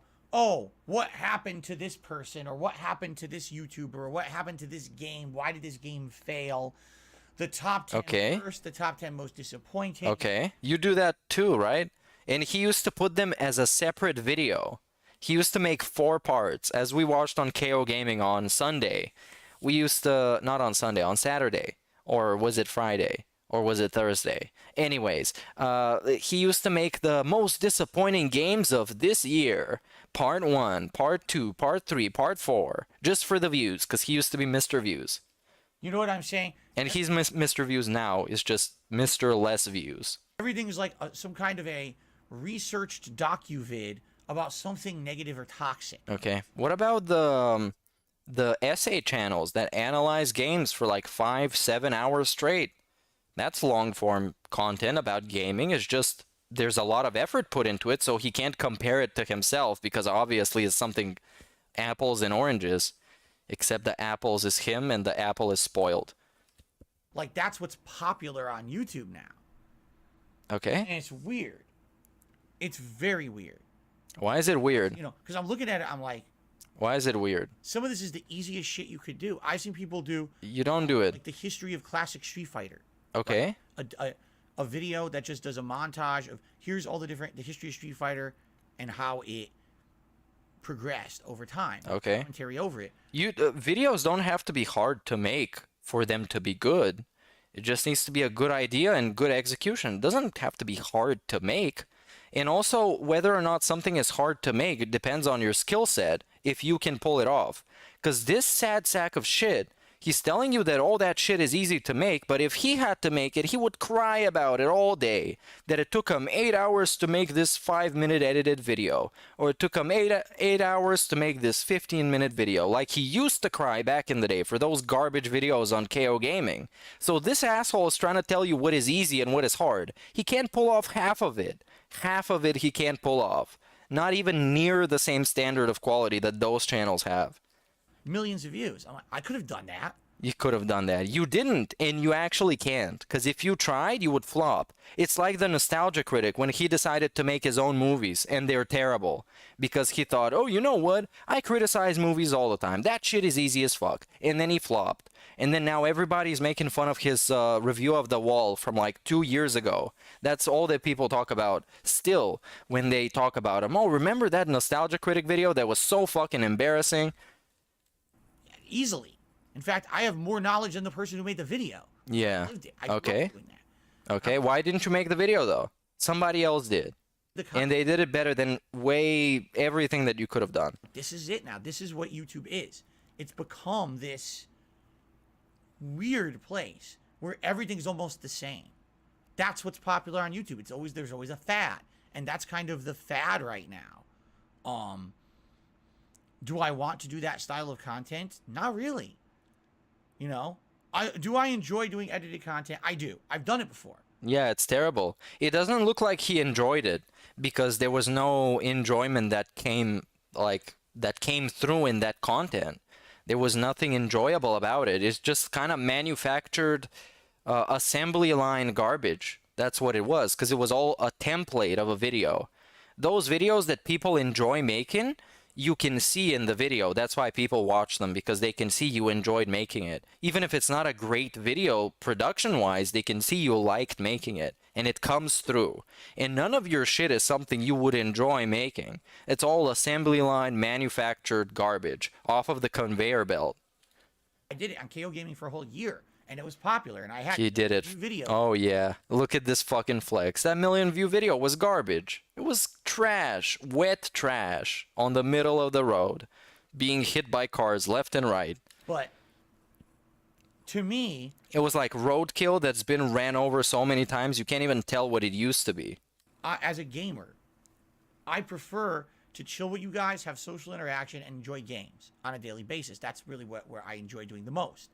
For me to say, guys, I'm going to do an edited style video that's like a documentary about the history of something that I know. Okay. And by the way, that means that now I have to cut down on half of my streams this week in order to do voiceovers, to get the footage together. To Okay. edit it, Well, you're not passionate enough, because if you were, then you would do it in your spare time as a extra project that you would do, because you're passionate about it, right? Well, you're obviously not. You know, I don't want to do that. I don't want to do that. Streamer. I like being a streamer because I can sit here and ramble and cope with myself, and you can be my therapist and pay me for the service. You can pay me for coping. That's fantastic. I love that. Who wouldn't fucking love it? Who wouldn't love it? Saying? And that's where my audience is. I know that. That's what his audience is. Licensed therapists that pay you for venting to them. That if I made a video like that, that it wouldn't have quality to it or maybe become popular. What I'm saying is it's not for my audience. My audience is very different than that mainstream YouTube audience, right? But what I'm looking at is, what do we do to make DSP Gaming better for you, the core viewer, who's here every day, who's watching this, who wants better content? What would be better content? Make the podcast shorter. Make the podcast an hour shorter, so you can have more time to play games. To skip a bunch of new releases. Like right now, we're in the busiest time of the year, and I'm trying to juggle the new releases, and I'm having a tough time with it, right? I am. I'm absolutely having a tough time right now juggling all the new releases that are going on. Admittedly, it's not easy right now. Okay? It's been tough. I actively be skipping new releases to do other styles of content, right? I guess that's the question, right? Other styles of content? What are we talking about? Jumping on another bandwagon because the reacts failed? What else can he do? What else is a really easy style of content that takes no effort? That he can do. That he can do is also with a big asterisk. Because he can't do basically everything. And I would absolutely love feedback on it. More podcasts. Have 2 podcasts a day. One is the level 1 podcast, and the other one is the level 1 podcast, the director's cut. That's going to be like 3 hours of him expanding on his thoughts from the level 1 podcast. So he's going to have a segment ranting about Sonic, and then he's going to have a segment ranting about Sonic for 3 times as long, explaining his entire history about playing Sonic games. And the podcast right after that, the director's cut. Okay, the more feedback I get, the better about this kind of stuff. It's been tough juggling 4 games. It's been tough, dude. Speedy. Shockface and Speedy, goddamn. You know what you're saying? Big ups, Cantu. Yeah, it's been very tough juggling 4 games at a time. It's like a clown. A clown juggling 4 balls at the same time. Dude, it's so fucking tough. I wish there was less balls. Oh, That's what she said. you know, what it is that you want from DSP Gaming. Because at this point, I think I do need to start listening to the viewer base and say, instead of, it's not the same formula every year, where every hardcore gaming season I now try to play every Hardcore gaming season. I fucking love that, man. I fucking love that. The way he sneaks it in hardcore gaming season. Big ups Tommy on for the sub. We're getting close to 3K, I guess. That would be pretty cool, man. That's a big number. It's a bigger number than 2.95K. The hardcore begging season. Entertain the audience that's here to support the content. You know what I mean? I think that's more important. Super important. Than me just get those whales. Constantly. Get those whales. You know what you should do? You should have the feedback goal. So if somebody pays more than $100, they get to give you feedback to what to do. And you should follow it. You must follow it because that guarantees that they're a pay pig. I pressed something. That guarantees they're a pay pig. So you have that $100 feedback goal. And if one person hits it, they get to tell you what to do. That would be nice. So somebody sends him $100 and is like, Phil, you need to react to Wings of Redemption. And he instantly does that because that's what the hardcore audience wants, right? They just paid for it. That's great. That would be fantastic. I feel like, you know, we're in a situation here where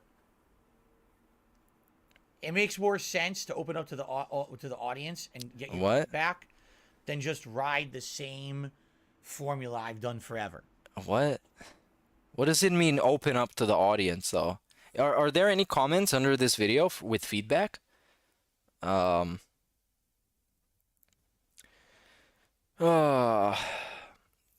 you should make a new YouTube channel. You would get more viewers, I think. Make it your new main channel. This channel never grows. Serious thought to consider. By Fruits07, who is a member for 9 months. So definitely, this is a member of your hardcore audience. You should definitely go for this suggestion. Make a literally new channel.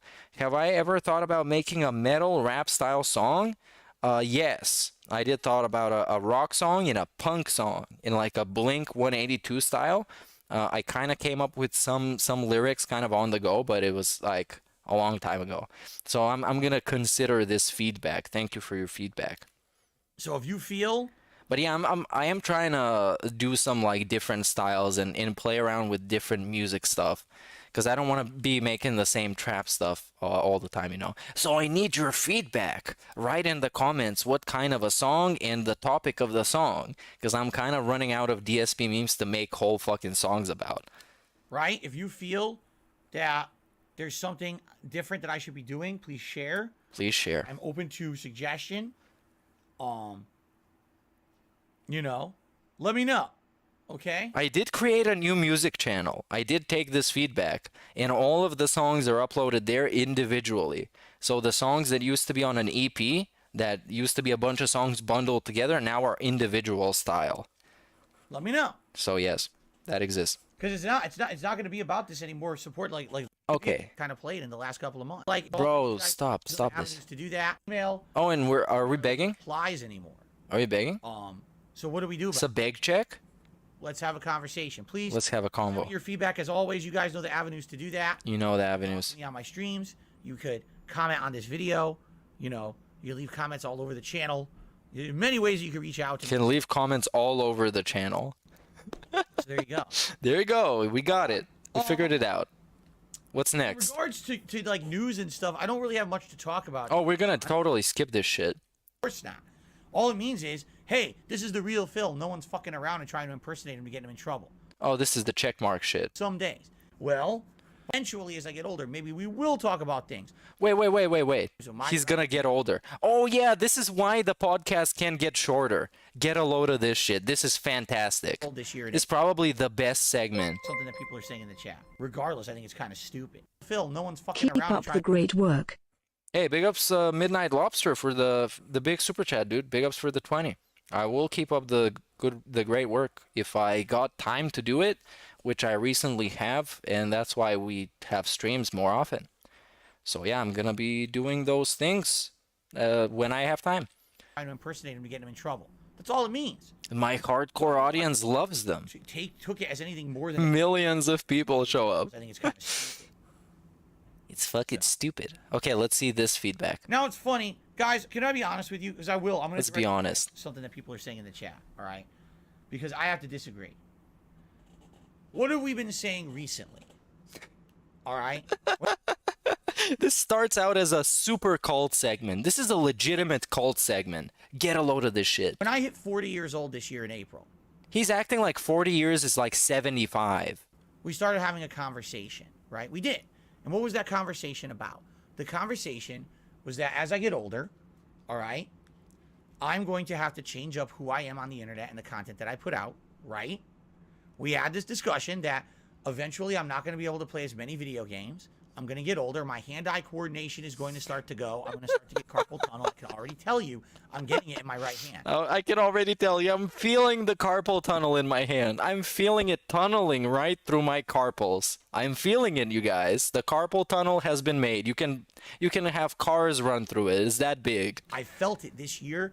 Definitively, there were times when my right hand... Whatever carpal tunnel means. ...and stiffness and really was not feeling good. All right? Not every day, but some days. And the older I get, the worse this is going to get, right? We know this, okay? So what are we talking One day he's going to be completely unable to move his hands. about? He's going to just be sitting there yelling, please tip. Talked about diversifying my content. And how do we talk about doing that? Well, by doing more things that are not gameplay related, right? And there was different ways we talked. We talked about maybe branching out my content to talk about other topics. We even said eventually as I get older, maybe we will talk about things like politics and stuff like that. Oh, politics. Current events. Current events. Right? And then one of the things that I definitely started doing this year that was very different, right? Was the React content. That you guys liked me starting to react to things, whether it was someone else's documentary or video, whether it was, live events, whatever it was, you liked the React stuff. And we did a wide variety of React stuff this year. You liked it, but Themed content. what about when you said it fell off and people weren't showing up for it anymore? And you wanted to stop making it for a while so people could start showing up again? You guys loved it. You guys loved it. Rob Gavigan channel. You loved it. Documentaries about other content creators like Wings of Redemption or Keemstar, but then also documentaries about me, right? And giving you my take on things about me. Hell, the John Rambo Howard React video. Holy shit, right? That was pretty groundbreaking, what I did. So you know what I'm saying? But what's funny is everything we talked about earlier this year makes sense. But then there's people who they're still stuck in a mindset that it's 2010. What? And they're like, well, Phil, you should just stop doing the podcast. Or you should really have a very short podcast and just get right into gameplay. How is this stuck in 2010? For people not to want your podcast to be hour and a half long, in which an hour is just rambling about things that are happening in your life, in your schedule that you repeat every day, and half an hour is dedicated to Q&A that is always the same, and it's always repetitive. How is this an old mindset? For them to not want to have An hour and 27 minutes. This particular podcast is an hour 27 minutes of one guy rambling and coping with his life. How is this an outdated mindset? Please explain. Please elaborate, Mr. Side Phil. It's like you've completely missed the point. Really, you had. You've completely missed the point of everything we were saying this year. That this year I needed to make a concerted effort, all right, to not just focus on gameplay. There has to be a change on this channel that I'm not just doing gameplay, because that has to change over time. I'm going to get older. People are not going to care as much about the gameplay anymore. I'm not going to be able to do as much gameplay anymore. I'm going to want to branch out and do other topics and other things. So that's what I'm trying to do. When I do the podcast every day, if you haven't noticed, it's not just me talking to myself. We're talking about topics. We're going back and forth. We're going back and forth. I'm responding directly to things that you guys are saying. We're going back and forth. People are telling me the podcast Like a swing set. has its own following now. The podcast has its own following now. The Level 1 podcast has fucking fans. Wow, this is crazy, dude. This is actual crazy. Because this is legitimately the worst podcast that exists. Because even there are a lot of terrible podcasts because everybody has a podcast because it's easy to make because all you have to do is turn on a microphone and sit there and talk about shit. But at least some of them have more than one person. So you can actually have something resembling a discussion in a conversation in something where somebody might have their opinions challenged in some way and not in this podcast. Not on the Level 1 podcast. That shit is just coping and just rambling and just begging and just panhandling and just bantering about video games with himself. It's not quality. And it's not even on Spotify. That is true. It's not even on Spotify. Not just, oh, it's Phil killing time on a pre-stream before he plays games. It's Phil's podcast is its own show. It's a show. And a lot of people have even told me we just watch the podcast. We don't even come for the gameplay anymore. Yeah, they're all fucking trolls. All fucking trolls. Because the podcast is when the gold dust flows. When he shits on somebody, he copes about his life. He cries about low views and somehow tries to explain to himself how this is perfectly okay for him to have low views after 14 years of trying to develop this channel. It's perfectly reasonable. Makes all amounts of sense. That's a good thing. That's a good thing. All right? So how are you then going to tell me shorten the podcast or do less podcasting? That was what we said we were going to do earlier to change things this year. And this, I'll be honest with you, is very frustrating to me because I listen to what people tell me directly and I hear everything in my head. I say, okay, you're going to get older. You're not going to be as good at games. The gameplay on YouTube isn't even as popular anymore. Diversify your content. Do different kinds of discussion content. Do React content. I do it all. Phil, you're doing it wrong. Your podcasts are too long and you need to play more games. It's like, what the fuck did that come from? What are you talking about? No, that's not good feedback. That is not good feedback.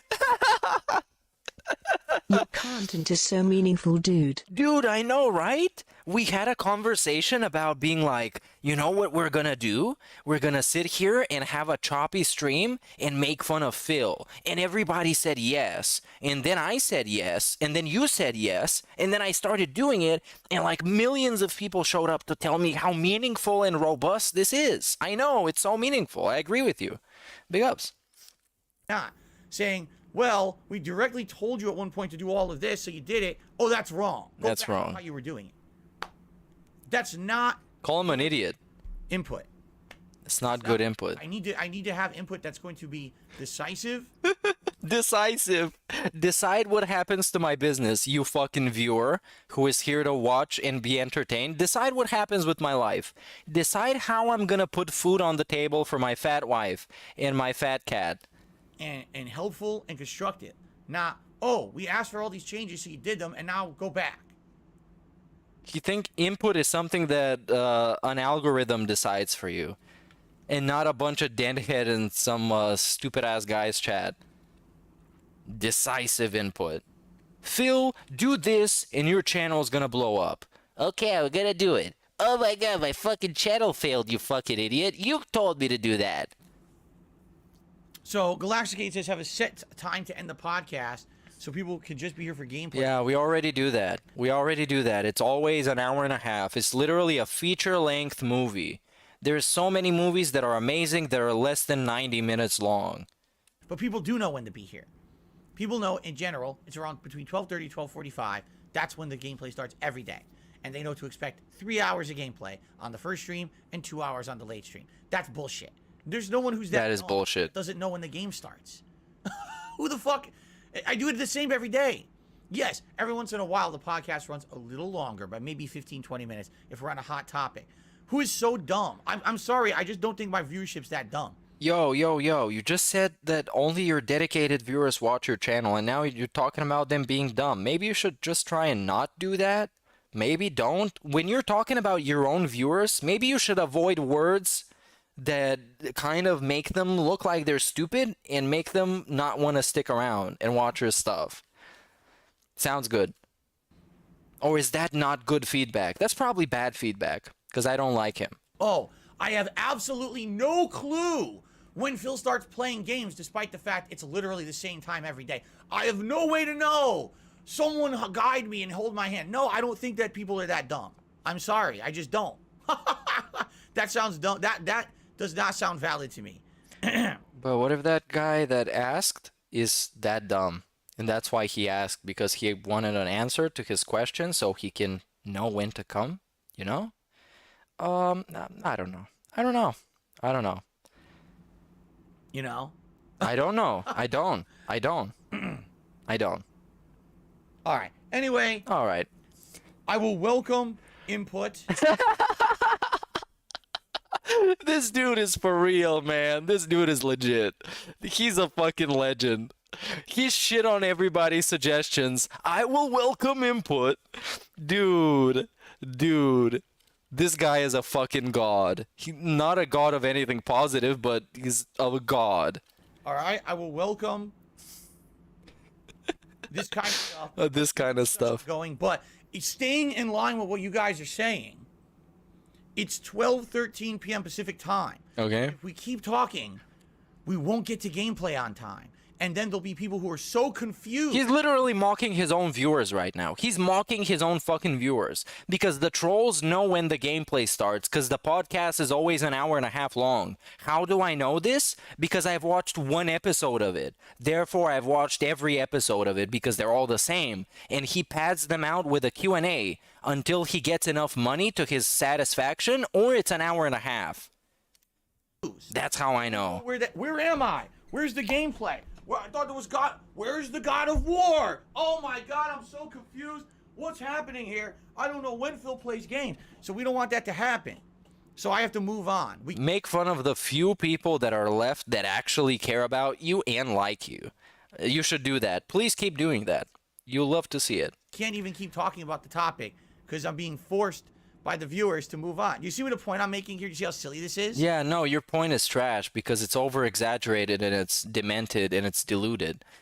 So yeah, you're not really making a factual point. You're just being a clown. And you're also 40 years old. You just said you're too old to do this shit, and you keep doing this shit. I don't know what's up with that. You see the point? The criticism I'm getting in the chat is your podcast is going too long, but now you guys want me to talk longer about that topic. What? Which makes the podcast go longer. What? Who told you to keep talking about this? Just shut up. You're making yourself look bad. If fucking Mr. Moist, Sir Moist, watch this in the context of this, it's gonna seem like you're shitting on your own viewer base. Which you are. So stop doing this. My boy. Okay. My man. Shout outs. We start off today with Sirius 7, who did a are there any good shout outs? $5 super chat. Yeah, I don't give a fuck about this. Of course, I'm always looking for suggestions for improvement. We're always looking for improvement. Of course we are. It's like a company that sends you like an automated email. Yeah, we're always looking for suggestions. Please send them to wedon'tcare@company.com. We're talking with new game mechanics and get used to day on that. I guess we can head over to the raw style content now, which is also going to be semi-raw. We're going to be cooking it on the fly because that's how we do things here. We're also ratioing him in views. So I guess if I was Mr. Views, I would flex about it, but flexing about getting views off of DSP is kind of cringe, so I'm not going to do it. But I implied that I'm doing it, so I am kind of doing it, so I am being kind of cringe. But I'm being kind of cringe to begin with, so that's, we'd left this behind a long time ago. Anyways, let's see what we got started here. Half an hour ago, Mr. Darksea, Style de Phil. Slim Darksy. that as I was clicking to start the show. Yeah, something stupid happened again as he was doing it, and he's wearing the disgusting tie-dye Sonic shirt. Here to the show. Got some to discuss today because this morning the Game of the Year Awards nominees were announced. They already did it a couple of days ago. It's God of War, it's Elden Ring, it's that rat game, and it was something else. I forgot.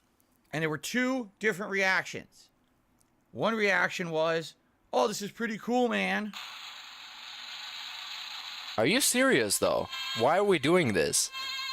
And the other reaction was this: "What the fuck? Why are those games in there? That doesn't make any sense. That's not the games that I like." Dude. And that's pretty much what happens every year. Dude. Dude. So, this morning, Stop we'll this. discuss in Get some detail help. each of the Game of the Year Awards nominees. Oh, no. Only my opinion about We're not doing that, though. I'm skipping through that. I don't want him to talk about Elden Ring and probably Stray. Was Stray on that list? I don't think it was. And that's a rarity. Usually there's like 2 or 3 of them that I've never heard of or just didn't have a chance to play because they're not in my wheelhouse. And this year, almost They're not in his wheelchair. every single game that's nominated is something that I would have been interested in and or played. So I actually can give my take on it, okay? Now, another thing we're going to talk about is whether or not you should even care. I like how there's a skip comment in chat, a skip command in chat, but it doesn't actually work. So it just tallies the people who totally ever wanted to skip. So it's 24 so far. I hate to say it, but people He hates still to say think it. the Game Awards are official. They are not. They are not official. You literally can't. Not even the Oscars are official. They don't get to decide which is the best movie of the year because that is art. You can't decide which is the best of art. You can't say the Mona Lisa is the best painting ever made because a bunch of people decided so in the 21st century. You can't do that. No one thinks that they're official. You can't have an official segment like that. The Game Awards are nice to have, you know, like the Oscars. They are nice to have, and Jeff Keighley is making them. They're not official in any capacity. The Oscars are somewhat more official because it's the Academy that is hosting them, not the Dorito Pope. Or the Golden Globes or whatever, but they're not official of anything. The Golden Gout. An opinion of a group of journalists. Right. That's literally what it is. You're aware of that, right? Yeah. Jeff Keighley is friends with gaming journalists, and he selects a couple hundred of them. I mean, I do like the Dorito Pope because he puts on a nice show that I can watch and talk about. It's better than not having any of it, but it's not official. It's just, like this dude said, it's just a bunch of journalists and some fan votes. That's all that it is. It's not very serious. He believes are the elite to basically The vote elite. on Game of the Year. That's it. DSP should be in the elite. It's not a polling of the masses. It doesn't weigh and balance review scores. It just asks a bunch of gaming journalists what they think. Okay. So obviously the opinions are usually very, very skewed. Weighing and balancing review scores would also not make it official or objective, and definitely polling the masses would not make it objective or definitive or official. Sometimes you have games nominated and everyone's like, what? And sometimes What? games win and you're like, huh? Because, I hate to say it, Like with Deathloop. journalists aren't always in line with everybody else. Us, as common gamers, Us. we have all these things that Us people that wear Sonic shirts that are way too small from 10 years ago. Us. We, the gamers. I'm wearing a t-shirt just like that right now. Too bad you can't see it. You would start sending tips my way for therapy, I guess. we think about when we go to play a video game. You know, gaming journalists do not. They live in a different world than us. They don't pay for video games. They don't care about time investment. All they care about is artistic impact. What? Does the game have a message for society? I know this sounds a lot of pretentious bullshit like right now what I'm saying, but I hate to say it, that's a lot of the reasons why they like games in the modern day. If it's just a common game that's a bunch of action, they'll snub it. If it's a game that has a message, they love it. Go figure, right? Is that necessarily what every gamer is looking for? Probably not. No, they're not the spokesperson for every gamer. We have like What? objective criteria. No, we don't have an objective criteria. Shut your dumb ass up about objectivity in art. Shut up. The cost of the game versus the amount of gameplay you get out. No, it's not. It's not. That's how fucking Assassin's Creed exists. Because you think the cost and the amount of gameplay are mixed. And that's why you get 70-hour games that cost $70, and that's their justification. But they're padded out through the ass just so you can think that you're getting more value. But it's the same 3 activities over and over again. Sorry for being that toxic. I just don't like Assassin's Creed. Even though I'm a big fan. I just don't like the never mind. I don't like it. Graphics. I hate everything. Story good. Is there replayability? You know, we could probably have the graphics. A checklist of factors we look for. Objective. We say, is this a game that could possibly be the best game of the year? And to them, it's just like, did they have a touchy-feely moment that made them have the tingles? And game of the year. Why though? Anyway, is it for all of them? Huh? We're gonna talk. Would about you do Liquid Richard style cover songs? E.g. Billie Eilish's Ocean Eyes, but it's Raccoon Eyes and it's about Ketlol Lamau. Smiley face. Yeah, Embarrassed smiley face. There is something like that in the works, and I am thinking about doing some of those. But it's kind of, I don't know. I might. It's kind of like those. Who was the guy who made them? Crowley, D.A. Crowley. Who made songs like this that were cover songs of other songs but with DSP stuff. So I might try my hand at something like this. I'll see if it's gonna work out. All this on today's podcast. Big ups, Respecter. I'm excited for that. A good segment to talk about. Yeah, I learned not to say the name, you guys. A lot going on. It's a toxic person. In regards to gaming, right now everyone's in the midst of playing whatever game it is that they're interested in. For example, you got Sonic Frontiers, you got God of War Ragnarok. Right around the corner, this coming Friday, we got Pokemon and The Devil in Me that I'm sure a ton of people will be talking about. The week after, we got Evo West, then it's Thanksgiving week. So with all this stuff going on, there's not necessarily news, but there is a lot of opinions and things being thrown out there. There actually is a really controversial thing going on right now with a YouTuber who made a review of Sonic Frontiers that many people feel is completely unfair and meant to be comedic, but it's very toxic and negative. And now the game Sonic Frontiers is getting review bombed, supposedly because of this YouTuber. And the YouTuber's trying to defend himself, being like, oh, that's not me, that's trolls. And we'll talk about that too. But anyway, welcome to the show, everyone. How you doing?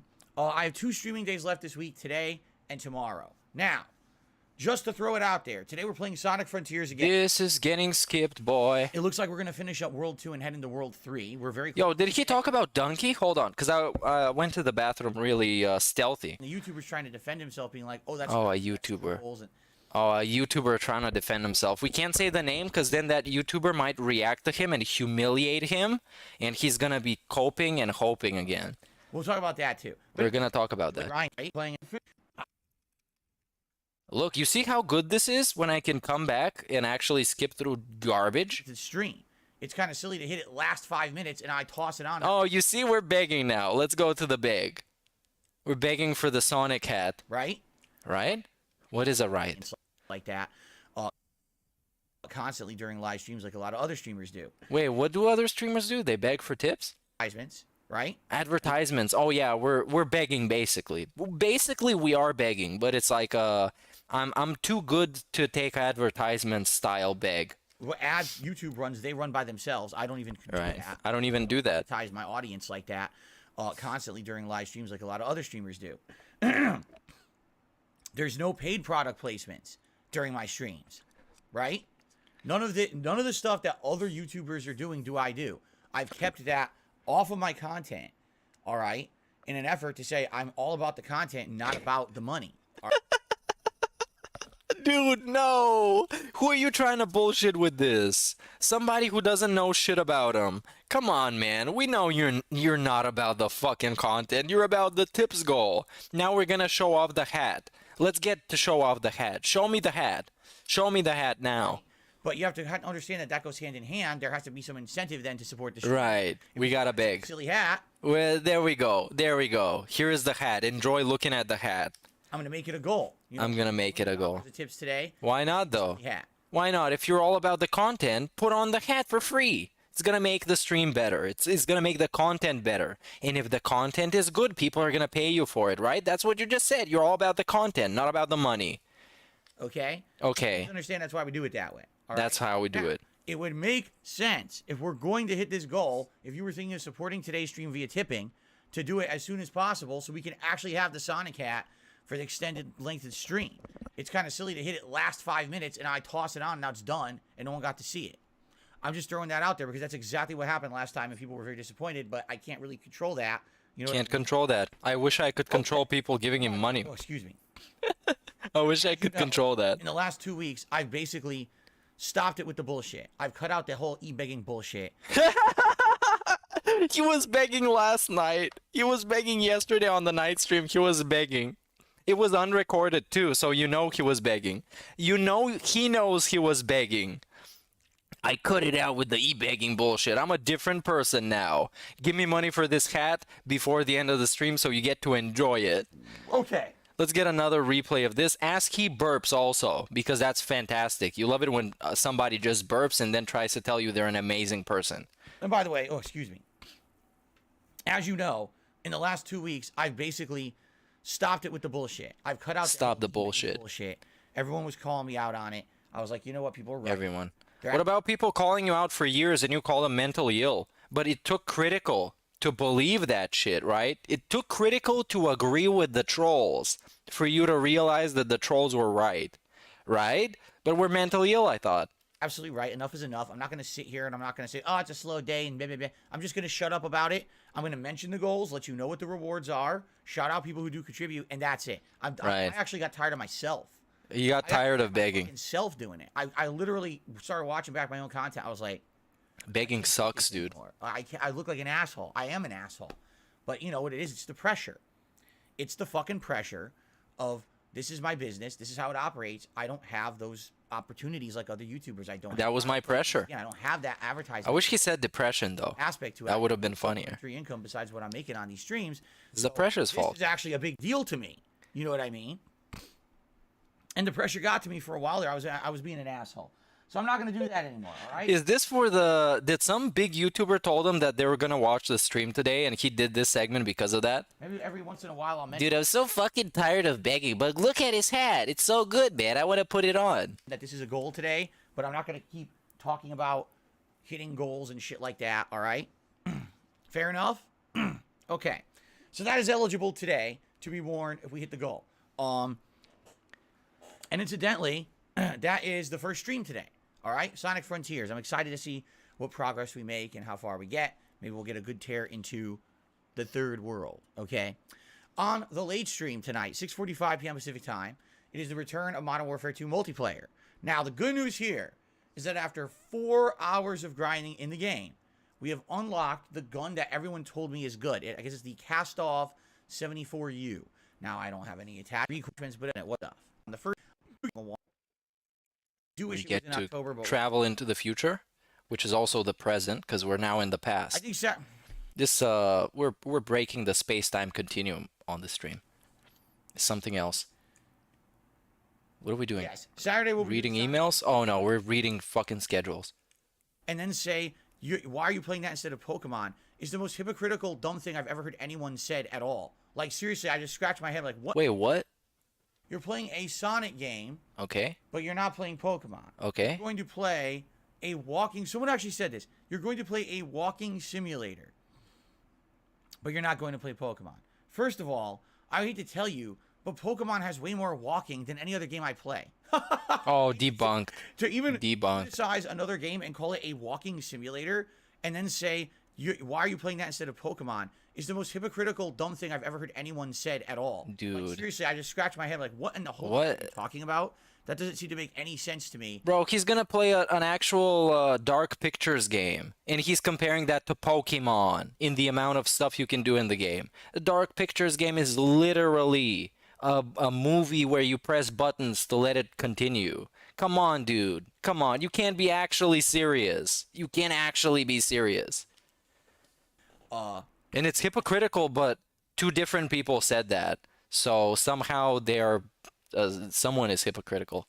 They would say such a thing. In addition, the Dark Pictures games are not walking simulators. You could say, okay... They're movie simulators. Adventure games, that is true. They're more story-based. But at the same time, they're not walking simulators. A walking simulator would be like Gone Home, right? They are much worse than walking simulators. They are pressing a button to continue the story simulators. They are worse than walk-in simulators. where you're just walking through a house, opening drawers, reading logs. That's definitely not what these games are. These games are very much like interactive horror movies. Very different from what you would Hey consider Gash, a walk. I learned to not sim. address I troll can't believe people comments would or actually- say hey Gash Snowcarl is low-key a troll. He is actually smart but he liked to do this. I'm not gonna address any more Snow Carl comments. Oh, we got a tip from Snow Carl saying that something that's gonna get me baited. Well, I'm gonna get baited and talk about it for like 5 minutes. Big ups DSP for sticking to his word. And he also cut off all that e-begging. Big ups Joseph for a super chat. You say that, it's like so ridiculous, it doesn't even make sense. It doesn't make sense somehow. Comparing Now, the other thing and him comparing Pokemon to a walking simulator makes sense, apparently. also makes absolutely no sense that these criticisms aren't really addressing. The Dark Pictures Anthology games are short. I will likely beat The Devil in Me within, say, 7-8 hours. I'll beat it over the weekend, for sure. You're never gonna beat the devil in you, DSP. The devil in you has taken over. You are the devil in you. You're never gonna beat that. Sure. Okay? Pokemon is a 40-plus hour minimum game. You're talking a game that in 3-hour increments that I would play on streams would take me at least 2-3 weeks to a month to beat. How do you even see that as a comparison? You know what I'm saying? Like, I want to play Pokemon Scarlet and Violet. I do. But does it make sense to take on a 40-plus hour minimum game when I'm playing Sonic Frontiers, God of War... Dude, okay. I don't think so. I don't think so either. That's why I skipped through this. And I'm just being honest too. I'm skipping. you guys, from a fan. Oh, he got an email. Said at this point, you need to really start picking and choosing the games you play, and you shouldn't even be playing that many new releases because those aren't games that really.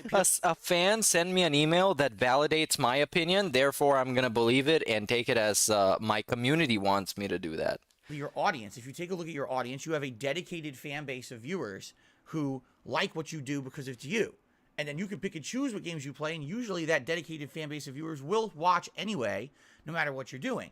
Now, yes, it's true that you may get some inflated attention when you play a game like the Street Fighter 6 beta or something like that. But in general, DSP Gaming these days is a channel for a set group of people. Hold on, we're still having the same coping segment as we did. But speaking of the Street Fighter, It's not dying. Okay, I'm the best. Okay, why are these new games not bringing in the audience? Cause they developers are so lame. Thoughtful Dude. face, raised eyebrow. dude, it's Thoughtful face. the developers are lame, and also these new games, they bring in a different audience. I want to cater to my audience. And he just said that during Street Fighter he got inflated attention, but also he said yesterday, the thing that I just watched, that a bunch of people subscribed and are gonna come back when he plays it again. So they're real? Like he said, they're real. They're not bots. They're real. But also he contradicts himself again. So yeah, big ups Joseph for a super chat. True that you may get some inflated attention when you play a game like the Street Fighter 6 beta or something like that. Right. But in general, DSP Gaming these days is a channel for a set group of people as opposed to a channel that's for the masses and they're coming in droves when I play new releases. That doesn't happen. I completely agree. Take a look at God of War Ragnarok right now. Of course, we're repeating ourselves again to cope. Every single day he's coping over the same points. Oh, my channel is dying, but that's because I have a solid audience of people watching it. It's the hottest game right now. Right. Everyone's playing it. Everyone is talking about it. All right. My playthrough currently right now. And we're getting another live view reading. Another channel audit live. Part 1 of the playthrough. God damn. God damn DSP. God damn it. He did the exact same thing in the previous video. And if you're just tuning in and you end up rewinding and going to watch this, it might end up seeming like I'm rewatching the same stream. It's exactly the same shit. Has 5,500 views. 5,500. 3,000 views, and then it trails off down to 1,000, and then the latest parts from the other day. Snow Carl don't became even have like 500. Snow Carl became a member for 6 months and said, "Do you think God of War was overhyped?" Yeah, no. That's bad bait. You know what I mean? Yeah, you're right. These playthroughs don't bring in attention anymore. I agree with you. My channel is not popular like it used to be. The thing is, I'm happy. All right? And he's happy. This is my business. My mum cat and my son Jeetsper are dependent on me. This meerkat gay is such a cult leader. Die. Gay? You aren't dying. I win. Hey, that's not cool. I'm not gay. I'm straight. And also, Tevin is the cult leader. I'm gonna give that to him. I'm not a cult leader. I'm more like a reinforcer of the cult, the group thing. I'm reinforcing the group thing. Tevin is actually telling people what to do, and I'm reinforcing it. But big ups anyways. Because here's why. This Veercat gay? I have around 5,000 people on this planet who like me and like the content. 5,000 people on this planet. Damn, we need to do some serious mental gymnastics to be happy at this point if you're DSP. We need to be like doing backflips. And I know that those people support me. They like the content. What it is now is it used to be back in the day. You make content. You Oh, put it on no. the internet, and you hope that the masses will devour it. And if they devour it, you make money, right? That's not what it is anymore. Now, you make content, curated content, for a specific audience who already likes what you're doing. Dude. And then they support that effort to continue keep it going. You see what I'm saying? If I were a common YouTuber just trying to appeal to the masses, I would make content and then there'd be ad placements, there'd be all kinds of sponsorships, there'd be this and that. Right. Diversify the content. If you haven't noticed, I don't do that. You know what? The gimmick from now on is I'm just going to agree with everything he says. I'm very different from all those other guys and gals out there. I'm not trying to make it big. I'm not aspiring to be any bigger or more popular than I am. Because you can't be. Because when you tried, you failed. And you still beg people to smash the like because that's good for engagement. So hopefully YouTube is going to put the channel back in the algorithm. Isn't that what you said on a daily basis? Seriously. And now we're backpedaling on that. I'm not actually even trying to be any of that. I don't think I ever will be at this Dude, point. I don't think I ever will be. So I don't think this channel will ever see any kind of crazy exponential growth or go viral ever again. I think what we'll see is every once in a while some slow growth. Okay? And that's good. And then every once in a while you got people who come by and support the content in big ways. And that's good. And that's enough. That's enough. For me. It's not enough, DSP. It's not enough. You piss off one of those pay pigs and you're going to be starving. And you're going to be bringing the begging back. Because now the pay pigs are here. And he gets the same tips from 1 Minute Man, Team Ico Gamer, MLH. He gets that new guy, something 7, whatever his name was. And one of those dudes is gone, and you're getting short on like $20 to $50 a day, my guy. That's not okay. It's not okay at all. Understand? So I'm happy with that. Yeah, Serious 7. So, yeah, maybe people are right when they say things like, you don't need to cover all the new releases and stuff anymore, right? You can choose the kind of stuff that you want to do, and your followers will enjoy it. And maybe every once in a while, poll your followers and viewers and see what they want. And maybe you choose that way too, right? And I hear you. Maybe that does make sense. Maybe I am playing too many games. Maybe next week I shouldn't play Evil West, right? Maybe we skip Evil West and we do Pokemon. Maybe you shouldn't be burping right in the mic. Sweet. Maybe. I don't know, You man. do that. Is that valid feedback? It's probably not, because he can't control it, you guys. He's 40 years old. You can't control your gases when you're 40. That's what you really want, because it seems like people actually are genuinely upset I'm not playing Pokemon on Friday. If you guys just want me to say, forget Evil West, skip it, and instead start up Pokemon, and then we'll be doing God of War, Pokemon. You just shit on them, though. With Modern Warfare 2 at nights, I'd be okay with that. You just shit on them. You just called him a hypocrite. Okay? But let's see what happens. What I need to do is gauge what you guys are saying and judge that way.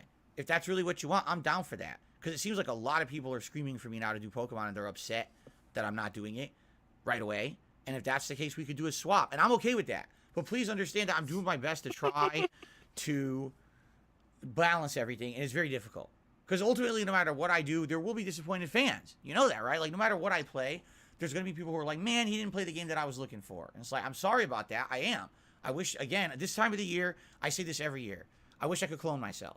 I wish that there were 2 fills and 1 fill. Half of the year is not enough games, and the rest of the year is too many games. This dude is never satisfied with the amount of games that come out and the quality of those games, because he's like, He thinks he's 1,000,000% dependent on him.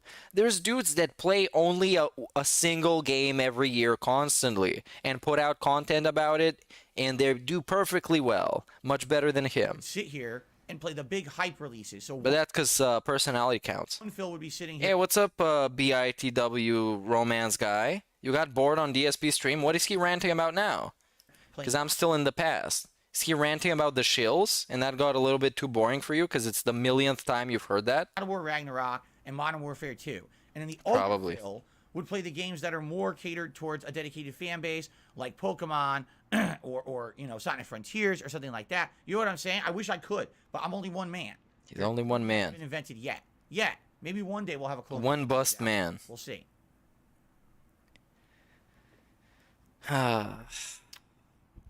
That is true. Legolas says then you need a third clone so that clone could actually spend time with your family. You're absolutely right. Oh, yeah. He needs a guy to fuck his wife. That is not him. He needs to clone himself to disappoint his wife in bed. You're absolutely right. Two Phils will both be lazy and beg twice as much. Dude, two Phils would just cannibalize each other. They would be so fucking toxic. Which one of them gets to keep the tips? Which one of those two Phils gets to keep the tips? Because both of them would feel like they're entitled to it, no matter who is the original Phil. Because that's the other thing. I'm here. You guys may not realize it. I'm here. Big ups explode in Apple. 6 days a week. 6 days a week. A week to spend with my wife, which half the That's days- your choice, though. You could have been streaming 4 days a week and have a part-time job in the other days and have a day off. But you didn't want to do that. usually errands. Like this Wednesday. Even though he was pitching it as if he wants to do that when he wanted money from his mom. That's when he really wanted to get a job. And when he was talking to the quartering, that's also when he wanted to get a job. Now he doesn't want to get a job because it's not viable. The job market is in ruins. Joe Biden destroyed the job market. And also Trump and also the pandemic. Everybody destroyed everything. So he needs to sit there and not beg. This Wednesday, we are Sounds going to good. be literally driving around all day long. Appointment to appointment, grocery shopping, doing this, doing that, then come home all exhausted. That's our day off. That's supposed to be our day together. Right? Wow. Okay. That's my life. Didn't you also admit in the past that adult life is like this, so you kind of have to get used to it? And he was shitting on people in his own chat for not understanding how adult life works. But I guess he's not an adult now. So it is what it is. He's an actual senior. So let's see what happens. And if this is the case, if this is the conversation we're having, and if you guys feel We're not having a conversation. This is a parasocial relationship. We're not having a conversation. You would be having a conversation if you cloned yourself, which would also be pretty one-sided, or if you had another person on the stream who is not Cat. Because when Cat was on the stream, you also couldn't have a conversation. that Pokemon makes more sense than Evil West, then we could do that. Maybe that's what we'll do next week instead. Hey, what's All up, right? But I Hypnotic definitely want- Flower? Yeah, we need to beat the Devil in Me first, and we got to finish Gotham Knights. Never beating the devil in you. Never. And Jasper is featured on this stream now. I'm going to skip through that because it's as trash. soon as possible. That's going to make up a lot of the show, okay? Wait, what? The answer on Ask the King are from channel members. So Oh, yeah, Ask the King. We skipped that. 2000s. In retro add apostrophe S. So we're going to skip through the whole segment where this thing is on the screen. And also, if you notice something, I just noticed it. These frames that he had around the thumbnail are seemingly very, very, very similar to my frames that I used to have on my thumbnails. Now, I'm not saying anything. I'm just drawing a parallel. Because I do that same gradient and I do that same frame, except my thumbnails are better than this and don't have mistakes in them, such as add apostrophe S. And then on the way home from work, Oh, and we're back to burp. Okay. that was absolutely disgusting. Yeah, it was. Should definitely be in a podcast. Sorry, everybody. I just stopped myself in my own tracks. I'm really apologetic. That was gross. I didn't mean to do He's that. very apologetic. That's why he never changes the ways that he does stuff, because he's very apologetic. Because when you're apologetic, as Rambo said, you just say sorry so many times, but you never change anything. It's almost like you're not sorry. You just say it. Okay, let's try That's John Rambo said it, dude, not me. that again. I will, at some point during the marathon, take an extended break to bring my wife to work. Of But then course. on the way back, She can't drive? all right, I will stop and get something to eat.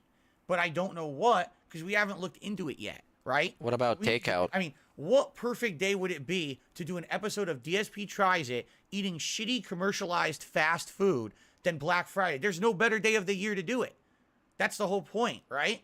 So, Oh, he needs to drive his wife to work on Black Friday. That's a meme. Yeah, that's a DSP meme. He used to do that last year as well because it's crazy in the retail industry. So his wife might get killed by those crazy people that line up in front of Walmart or something like that, or Fred Meyer or whatever.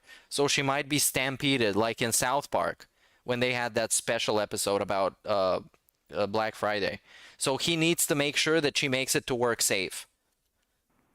if you guys could basically look into what kind of fast food stuff is going on. That is a DSP thing. Are there any special promotions? Are there any new products out there you would like to see me try for DSP Tries It? Yeah, maybe you want me to send you a fucking discount code or something.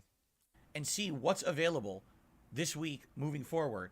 Next week on Black Friday, I'm going to try to get some fast food on This fucking fucker, I skipped like 40 seconds of this. He's still on that exact same thing. Okay, we're back. We deleted the thing from the screen that had a typo in it. Yes, domestic and international ads are available. However, we're marathon, and then we get right back into the games that Saturday, Sunday. Does that sound good to everyone? I hope so. No, that sounds like trash. Only do it for the Christmas event. There will be. Oh, and we're begging for the Christmas marathon. It's going to be a fun, festive time. Usually I do a Fun, festive. thing, if not even a DSP Tries It or both. We'll see. What is the But difference? I'm excited for this event. I love doing it. But right now, we have seen zero progress on members. Oh, no. In like 2 weeks, and we've seen no new members. It's almost like all your members are gifted by one guy. And like Kind of sounds like that, my guy. I'm saying, I really feel like at this point, this is the thing with the channel is that we've kind of reached. Isn't this the season of giving? Why don't you just gift some gifted subs like other people do on his channels? Not me, but other people. The level that we're going to hit when it comes to support on DSP Gaming. We're not seeing much growth right now, especially with these new releases. I think that we had a lot of growth. Actually, 1,000 new subscribers came in when I played Street Fighter 6's beta. Right? And I think those people are excited for me to play Street Fighter 6 when it comes out. But these other new releases just haven't done anything. So, you know, it is what it is.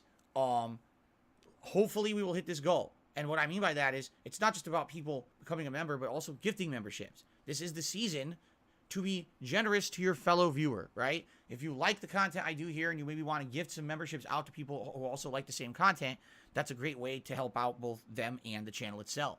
So please consider it. But I'm hoping we will make some progress and hopefully hit this goal. I love doing the Christmas event. I would hate to not do it this year. But, you know, I have to kind of stick to my guns and say that's the whole point is to try to motivate people to support the channel. Oh, I would hate not getting all this money for gifted memberships, guys. With a special event, right? That's what we do every month. That's why we're doing the Adpocalypse and all of that. So, all right. Thank you in advance. So, I'm just trying to think. Is there anything else I want to talk about before we get to news? Not really. So, we have 3 pieces of gaming news I want to talk about today. Piece number 1. The Witcher 3 is officially getting a modern console release. All right, this gets the skip. Actually got What's the next one? So this is basically all you need to know is just the headline of the article because that's all he knows. So that's what you need to know. On Metacritic, and actually the game had the highest concurrent players on Steam of any Sonic game at like ever. It actually beat Sonic Mania. Oh, we're talking about Sonic. Hold on. We're going to shit on video game Dunkey because he read some tweets and he agrees with them because Dunkey is bigger than him and more successful and people actually like him. How dare they? I'm getting a $639,000 walkaway. How is he getting anything? He's getting something because he asks for it. And you probably got the walkaway because you worked for it. I would bet. So big ups, Paul. Money with wings in chat for Paul. The money with wings emoji because he's walking away. He's flying away with that cash. I guess we'll see. I guess we'll see. Anyway, I'm just throwing that out there. So, but you know, working for it is more reliable than asking for it.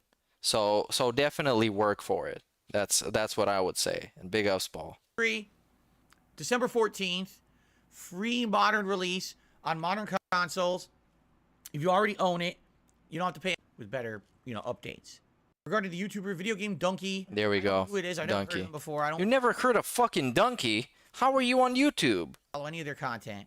But apparently they put out a video that slams the shit out of Sonic Frontiers. Right. While a lot of Sonic fans are kind of rejoicing because this is the first 3D Sonic game in like a decade that actually got a good aggregate score on Metacritic, and actually the game had the highest concurrent players on Steam of any Sonic game at like ever.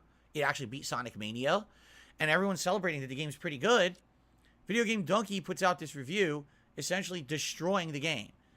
You know, highlighting its poppin', highlighting the fact that the story's crap, highlighting the fact of this and that and this and that. And apparently What, that there were glitches? Invisible walls? I don't know, man. Kind of looked bad. at the end of the review, he even makes fun of people who like the game. Like, he goes onto Metacritic and he finds people who positively reviewed the game and he like roasts and lampoons them. No, he doesn't do that in the review. He just compares the Metacritic score to other games that are better than that game and have about as much the same score. That's what he does. Dunkey So- was baiting both sides and DSP bit it. So, yeah, so this fucking asshole didn't even watch the video he's gonna talk about, and it's like a 5-minute video. Okay? Now, I've never seen a single piece My of this guy's God. content at all. I cannot comment whether it's good or bad. I cannot comment whether it's funny or if it's in bad taste. I can't comment at all. I have zero opinion on the person's content. Why are you covering it, though? Why is it a segment on your show when you don't know what you're talking about? When you don't know what you're covering and you're just looking at the Twitter trends? Why are you doing this? You didn't even bother to watch his video before you cover it on your podcast. All I'm here to do is report what's going on. Report what's going on. Did you watch the fucking video? Report what's going on Twitter. That's what he's doing. Reporting what is trending on Twitter. Because Dunkey was trending and Phil clicked on it. And he saw a bunch of people shat on him. So he's a big YouTuber that people shat on. I must shit on him as well. So apparently, This is how people report on stuff. Apparently this happened. And when people report on stuff like that, DSP shits all over them. But for him to do it, it's perfectly okay. Because it's a big guy who makes a living on YouTube. when he put this out yesterday, he put the video out Apparently. yesterday, it immediately started getting ridiculous amounts of views on YouTube because everyone else had been saying the game's good, and this guy destroyed it. Okay, Everyone else. over 1 million views. It's skyrocketing in popularity. Or maybe he gets... Or maybe he gets good views on average. He really does, because he's a popular channel. And that was a fun video. The game looks bad to me, because I would never play it, and it's not my cup of tea. But that video was entertaining, because it was about a bunch of clips of him having bugs and glitches and all that other stuff. And it was a fun video. It was entertaining, which I think the point of it was. All of a sudden, the game starts getting Dunkey monster- literally had zone fun with Lost World. Why would he 100% despise Frontiers? Brain rot. Yeah, I don't know about the previous Sonic games. I don't know how he covered them as well. I can only judge the video by itself because I actually saw it. In the end, he was comparing the review scores on Metacritic, just the aggregate, the total score that shows up. And he was comparing it to like Elden Ring, Horizon Forbidden West, all those other games that are much better than that game, much more finished, much more polished in every way, and they did have similar scores. So he just was pointing out, hey, you look at this, it almost kind of seems like it's overblown. And of course people went and gave it bad reviews, so probably the score at this point tanked a bunch. monstrously review bombed on Metacritic. All these Big ups ridiculous Klaus for his super users chat. whose names are like Video Game Dunkey fan, the biggest Video Game Dunkey video. Yeah, that's a false flag. That's a fake review. Who would make their name on Metacritic like that? Go check out their profile. Let's see if they've reviewed more stuff. User 542. They all flooded over there with basically new bot accounts and destroyed the game. And now the game's score is going down and down and down as more aggregate negative user reviews are being submitted to the site. But everyone's like, how can you say this is legit? None of these scores existed until he put out the video. And it's obvious that what's happening, it's either his fans are doing it or trolls are doing it in order to get him in trouble. It's one or the other. How are they going to get him in trouble for making a comedic video? Because let's see, for the sake of this, because I don't want to tell you, just trust me, bro. This is what happens. Let's see a brief segment of the video, right? Just the beginning and the end when he was talking about the aggregate scores, because I think that's pretty important to point out the actual facts, because this man is reporting things that are quote unquote apparently happen. So let's see Dunkey, right? Look up Dunkey because that's super easy. He didn't bother to do it even though he has a podcast. I'm going to bother to do it because I'm an asshole. Right? Maybe I'm even gonna see how many dislikes there are on this video, but I don't get to see them. But it does have 2 million views, and it does have it's number 10 on trending. And he is promoting his figurine in the beginning, which is a pretty cool figurine. I wouldn't buy it, but it's still pretty cool, right? Because these are the hottest items in the whole Christmas season. I should know. I'm Santa Claus. Look at this photo of Rudolph. Yeah, I got the same feeling. I mean, it's grassy. Yep.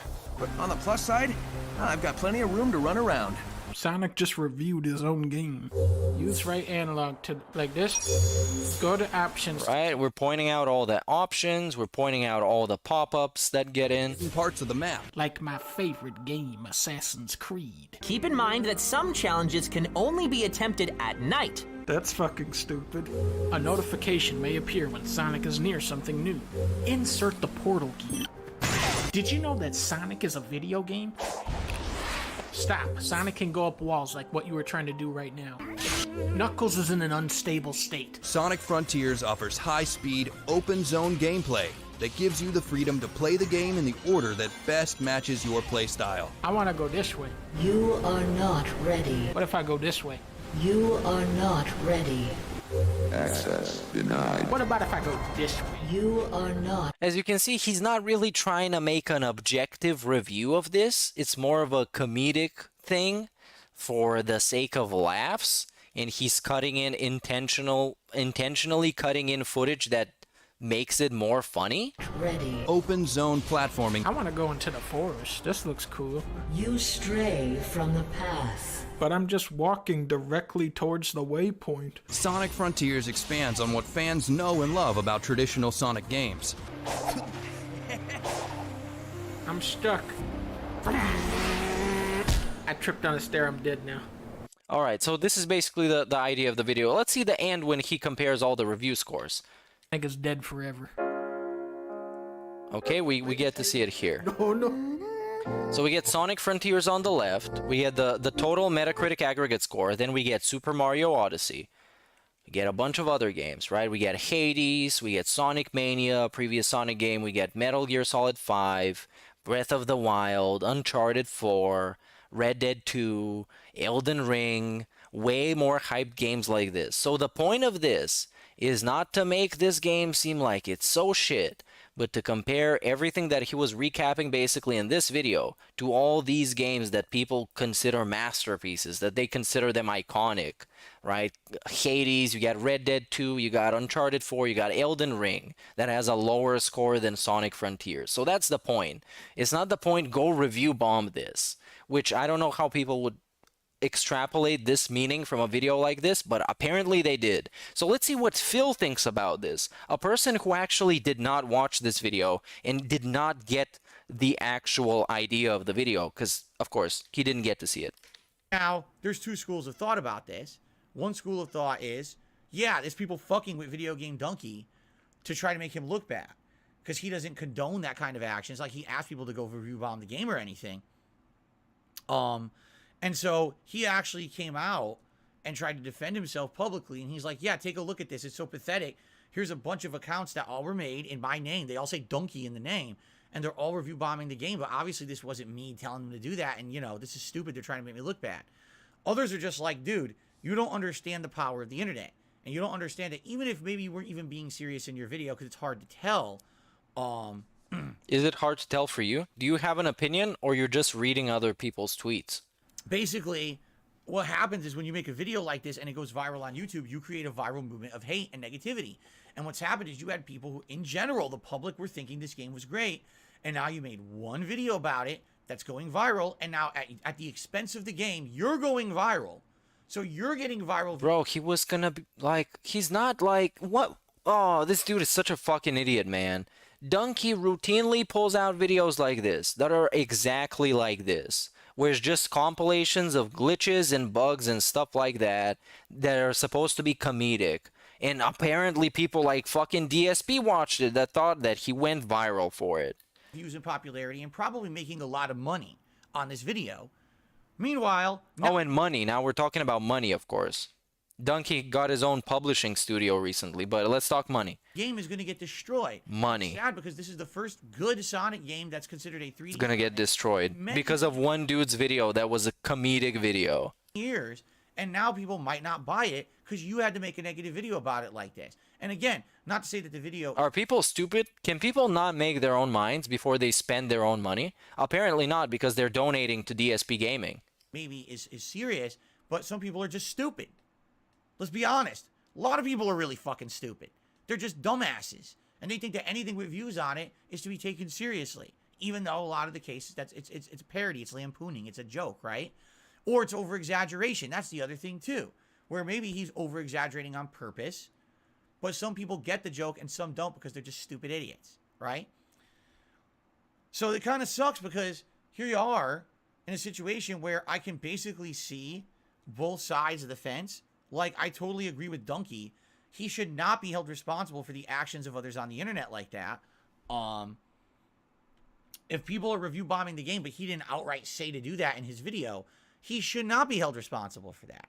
At the same time, I've been telling you guys something that I have become aware of. A lot of self-realization for me in the 14 years that I've been a content creator on the internet, right? With great power comes great responsibility.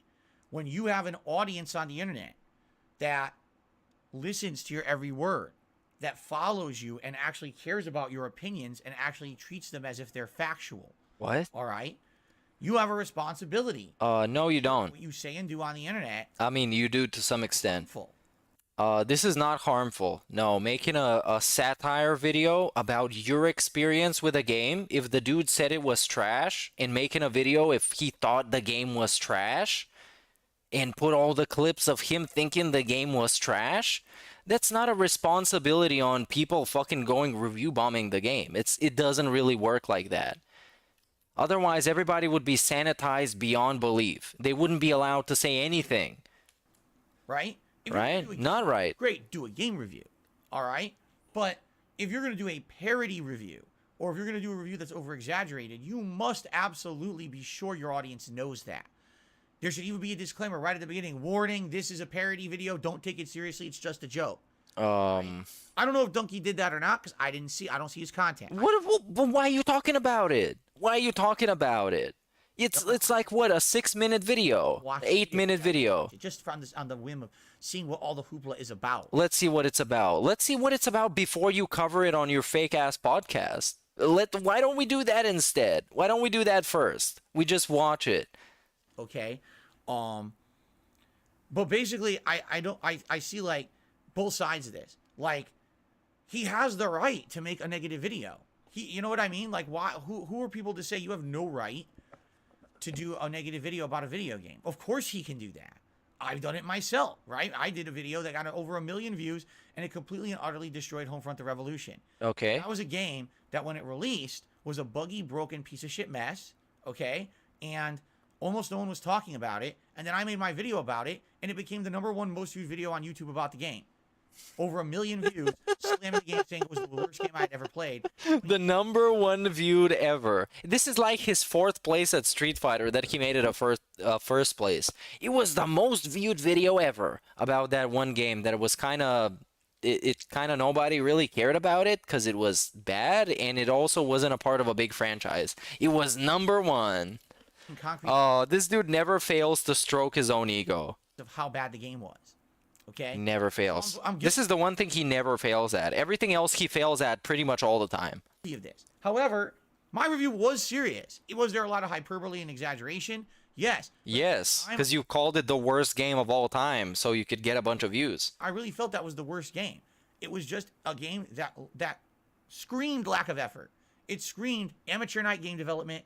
Don't care about this. Don't care about so did your review, though. Your review also screamed lack of effort. That cut corners here, cut corners there, release this unfinished buggy mess.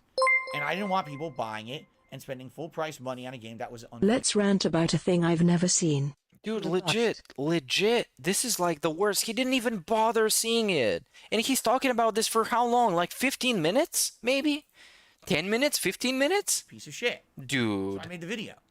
I don't regret making Big it. ups, ya boy. I feel like it was an accurate representation. I didn't try to over-exaggerate and say things that were unfair about the game. I literally showed video evidence in my review of everything I was saying. Okay? Okay, he showed video evidence in his video of everything he was saying. Like there being glitches and bugs, and the game doesn't let you go places, and there being invisible walls. So that being said, shout out that being said. I don't know what kind of a video Dunkey made, but doesn't know.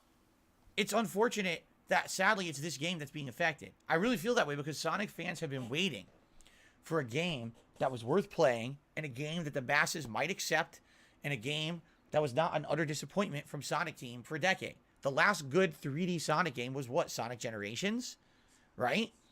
And they've been just waiting. Can we have one, please? And now it's out, and people like it. I like it. Okay. I'm in love with it. And like I said, as we get further into it, I'm going to be more critical of it. I get the feeling it will likely. Are people gonna like it? Are people still gonna like it if somebody says it's bad? Because if you don't dislike something because someone else says it's bad, then that is kind of bad. Wear out its welcome. If somebody can change your opinion that much, then probably you don't like the thing that you claim to like that much. And what I mean by that is, if it really is the same formula the entire game, maybe we're on World 3 or 4, I'm going to start to get bored. I guess we'll see. Okay? So maybe there are some valid criticisms of the game to come in my playthrough. But if the game is now going to be panned by the public because one guy made a video and now there's this bandwagon movement against it, that's unfortunate and that's fucked up. In fact, I'll say it. Sonic Team was... He didn't make a bandwagon movement against it. He didn't do that in his video. He didn't tell anybody to go and drop the fucking rating and review bomb it. That's some dumbasses that extrapolated that kind of a meaning from a video that obviously did not intend that. It was just comparing that game that looks like an alpha to other games that are considered masterpieces, quote unquote. Like they were making triumphant posts on the internet about, wow, we finally did it. We finally made one that's good. We finally did it. Like and enjoy, and we're happy about that we finally resonated with our fans and viewers, you know? Damn, imagine if that's the one that they finally did it. I don't want to see the worst one. That shit looks like an alpha. So anyway, that's what's going on right now. Obviously, I'll follow the story if there's any more developments. I don't know if there will be or not, but I guess we'll find out. Okay? All right. The last news story I want to talk about today before we get to shout-outs, so thank you to those who've contributed. I will shout out. What's the last news story? The hell out. Wait, what? There's a troll? The Game of the Year awards. Oh, Game of the Year. For controversy. Because this happens every year. Oh, no. Year award nominees are announced. Everyone freaks the hell out. Excuse me. And everyone says, oh my God, I can't believe these are the games that were nominated, right? Who in the holy hell would have nominated these games? So let's talk about it, all right? Let's talk about it. Excuse me. Yuck. Didn't we already talk about it and I skipped through it because it was bad? So, here are the Game of the Year award nominees. Guess not. For the Game Awards this year. Let's go. Game Awards are on December. I think it's during the daytime, okay? All right, you ready? Here we go. A Plague Tale Requiem. Okay. Elden Ring. Okay. That was obviously going to be up there. God of War Ragnarok. Of course. Horizon Forbidden West. Sure. Stray. Okay. That's not going to win it, but it's there just for the sake of being there. And Xenoblade Chronicles 3. Sure. So surprisingly enough, out of those 6 nominees, I've either played or am playing 5 of them. That almost never happens. Why not? You don't play the top games of the year? That's like a movie channel that talks about movies not having watched all the Oscar-nominated movies. That's fucking silly. There's a bunch of games that get selected that I don't play, and then I don't know what the hell they're talking about, and I can't really tell you what I think about most of these games. Okay, in this case, 5 out of these 6 games I played, and I've enjoyed every one of the 5 out of the 6 games that I played. Every one of them was enjoyable to me. Okay? Now, I'll admit, if I were to rank these, there's definitely a disparity in the level of quality, all right? And I'll get to that in a moment. The one game I didn't play was Xenoblade Chronicles 3. Now, the reason I didn't play it is because it was a 60 to 80 hour long RPG that came out in the middle of a summer when I was already playing RPGs. It's probably gonna be God of War if I gotta think about it, because it's the most accessible one. It's like for everybody. Everybody can play that game. It's not Elden Ring. Elden Ring is a little bit more gatekeepy, even though it's the easiest Souls-like that FromSoft has ever made, but still, it's not for everybody. So it was like, damn. That's Or I guess Horizon, but Horizon is like, I don't like that game at all. really bad.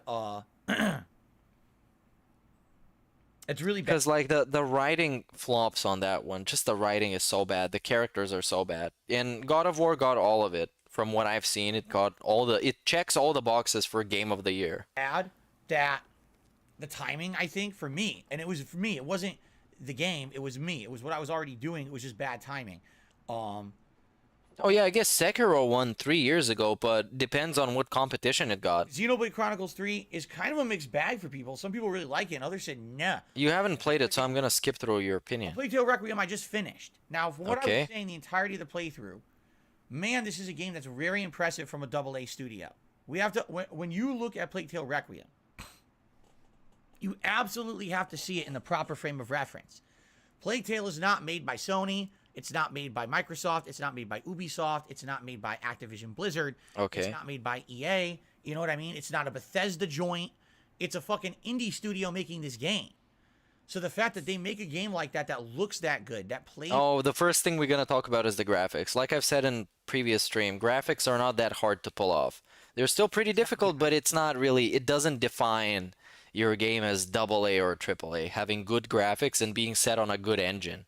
Because anybody can make a game on the Unreal Engine. That good quality of voice acting and mocap and puzzles, a small team, you have to give them credit. You absolutely positively have to. Okay? It's amazing what they pull off with that team that they have when many large game studios can't hit that level of quality. Okay? So we have to give credit where credit is due. Okay? Right? It's not gonna win. I actually really liked Plague Tale Requiem overall. I thought that it was a really good game, but I had some harsh criticisms for it by the end. Yeah, the final. Sadly, You cried. game bugs that were kind of immersion breaking, right? There were several times during the playthrough when you had an AI companion that literally got stuck, or in some cases disappeared from the game. Oh no! Vanished. And now you had to reload a whole segment. These fucking to idiots. reload into the game, but now you have to redo the whole segment, right? There were some points where the checkpoints were terrible. Oh, look. So you beat a bunch of really tough enemies. Oh, there's an optional item out there to get. Let me get it. Oops, I screwed up. I died. Oh, redo the whole segment against all the tough enemies again. So what incentive is there for me to try to get that item if you're going to make me... Okay, we're gonna skip through this. Talk about Elden Ring. No idea what the macula is, why people have this ability to control rats. Oh, Yeah, I don't know either. I don't know why you have this ability to control dents. It's the pignosis. right? And now there's People really think that.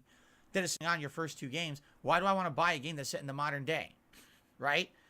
So it pisses me off. So Plague Tale Requiem is a good game for a AA studio. If this were a game from a AAA studio, I'd probably be like, nah, it actually isn't a Game of the Year contender. But knowing that it's a small team of indie devs that put that sucker together and did a game of that quality, you have to give it extra kudos. And therefore, I would say I understand why that game is nominated. Okay? Elden Ring. Now, this one I just don't understand. Elden Ring is the most overhyped piece of dog shit, and I just don't get why anyone would ever like that game. You have to be a mouth-drooling idiot. Dude, this is hilarious. This is so funny. Of course, Elden Ring was going to be a Game of the Year contender. Okay, so I'm gonna skip through the Elden Ring segment because you literally just got your explanation. It's Elden Ring. All right. The game reuses assets way too much. And now it's the longest. The fucking Tree Sentinel. And let's be honest, the final third of the game is literally all reused content. No, you don't. No, you The hit detection's a little He's still talking about it. Jesus Christ. and it was a great challenge to overcome and beat Ragnarok. Now, here's one that I can't validly answer yet. Because he hasn't finished it. Okay, we skipped that one too. I love the intro segment when he kind of tells you his opinion, but then he has to keep on going. All right. Fantastic. Some really unique loot that was really fantastic. Worth it. And you would get the ability to hack a certain enemy type. So now when you left that dungeon, you could now actually hack an enemy in the wild, and it would help you as an ally. Oh, we're talking about Horizon. Yeah, okay. A complete waste of your time. Wait, what? Right? You could tell is they wanted to have it as side content to say, hey, this game has side content. But there was no creative director who sat there and said, let's make all the side content mean something. Right? What does that mean, though? Case in point, one of the worst things they did in that game is they made entire things that used to be fun in the first game a complete waste of your time. The cauldrons, for example.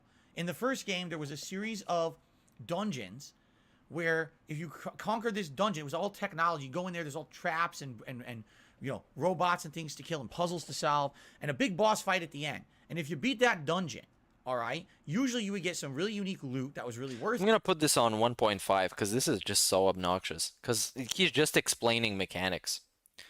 So let's see this in fast speed. And you would get the ability to hack a certain enemy type. So now when you left that dungeon, you could now actually hack an enemy in the wild, and it would help. Wow, this is crazy, dude.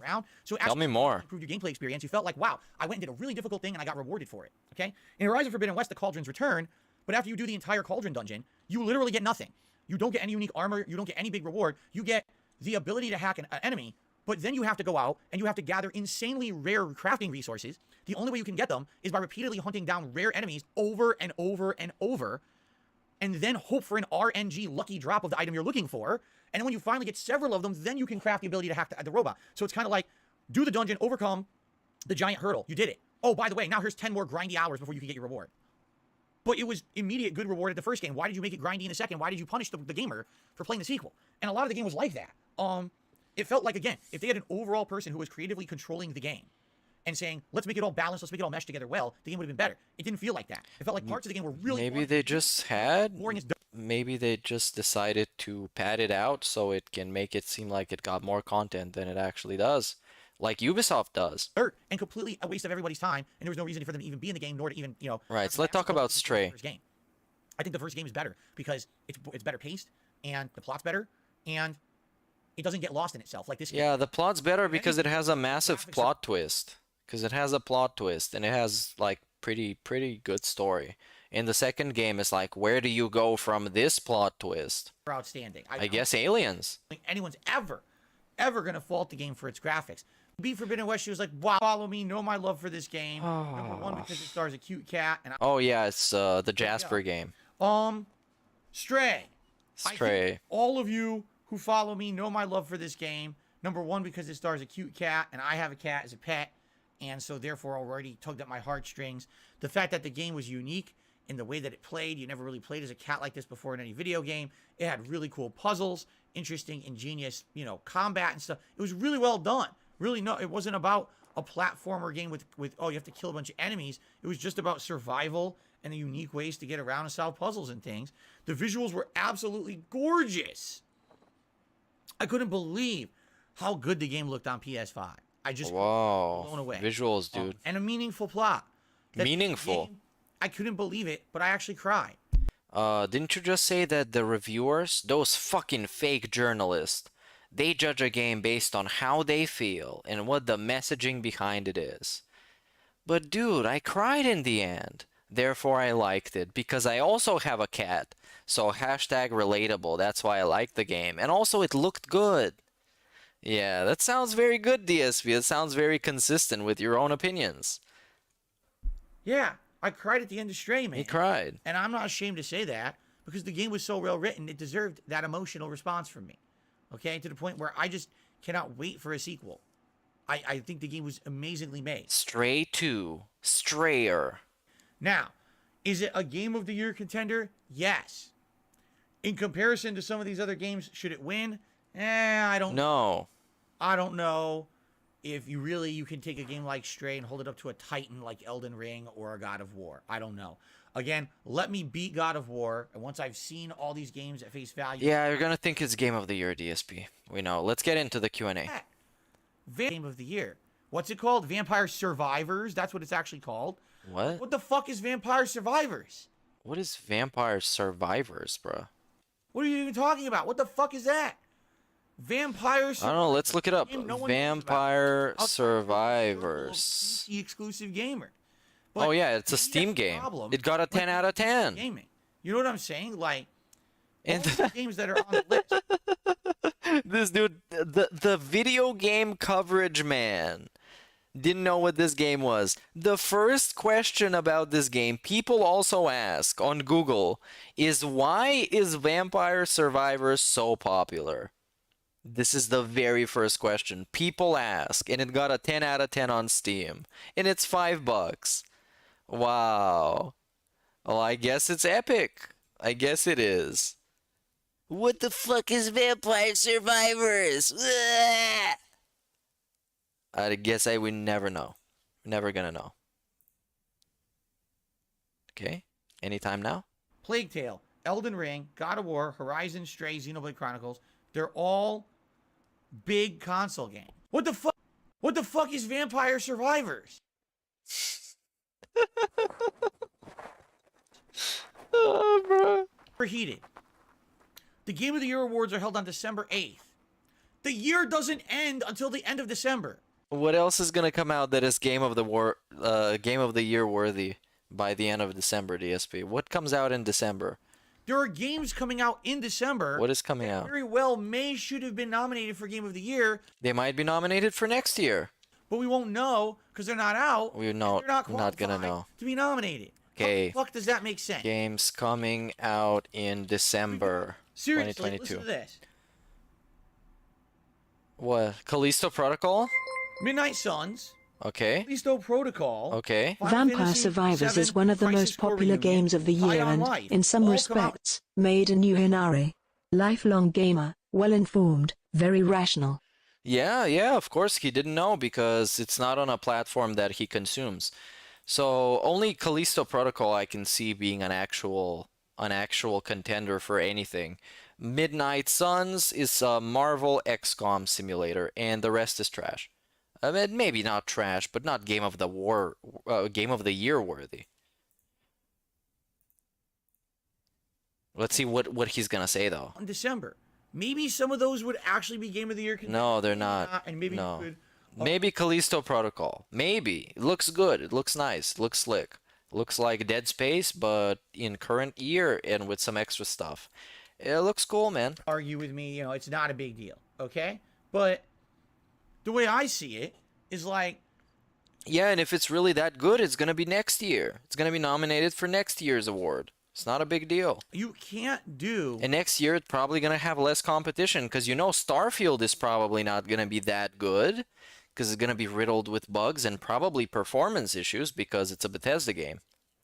Game of the Year awards until the game of the year is over, right? And the thing is, Callisto Protocol, I hope is really good. I would hope it's going to be a Game of the Year contender. Maybe it's not, but at least give it a chance, right? Give it a chance. Instead, it's not qualified because it's in December and our nominations end in November, but it'll be eligible next year. Next year, get the fuck out of here. Why? Has there ever been a game that came out in December that people remembered the next year for Game of the Year awards? Maybe it wasn't that good. That's the dumbest. Maybe you're just wrong. Thing I've ever heard. That's the dumbest thing I've ever heard. We get that DSP phrase, that's the dumbest thing I've ever heard. How many times have we heard that? Go look it up on PIGGY. At least 100 times. This Game Awards bullshit has to be something to do with advertisers and Christmas. It has to be. He's so fucking pissed for no reason, man. Every single day it's this. He pulls out a reason out of his ass. Right out of his ass.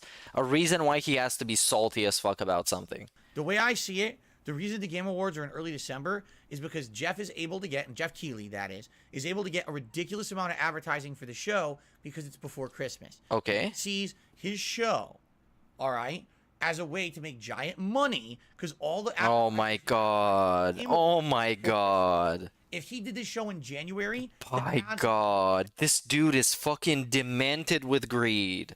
This dude is sick of greed. He's just greed has consumed him. Man, what a madman. Only thinking about money. Everyone else he talks about is money. He talked about Dunkey. He didn't even watch his video. Oh, he made a massive amount of money on that video. Dude is consumed with greed. Dramatically dropped off because all now Jeff Keighley wants fucking... He's greedy. Nobody releases shit in January. Have you heard the phrase, fuck you, it's January? That's when all the movies get dumped. The terrible movies get released in January. It's just a terrible time. Of course he wants to do it in November, around Black Friday, around the holiday time when it's just picking up. It's just a marketing thing, you fucking moron. So his event can be more successful. And because he sees this. Games get snubbed. He sees this. Games get snubbed. As if Callisto Protocol was gonna sweep up all the awards. And it might. Might next year. If it's that good, it will. And that's not right. It's not right. Jeff is a well-intentioned guy, and I think that Jeff is what a fucking cocksucker. Actually one of the better people in the industry to be doing this kind of thing. You could tell, although yes, he's in it for money.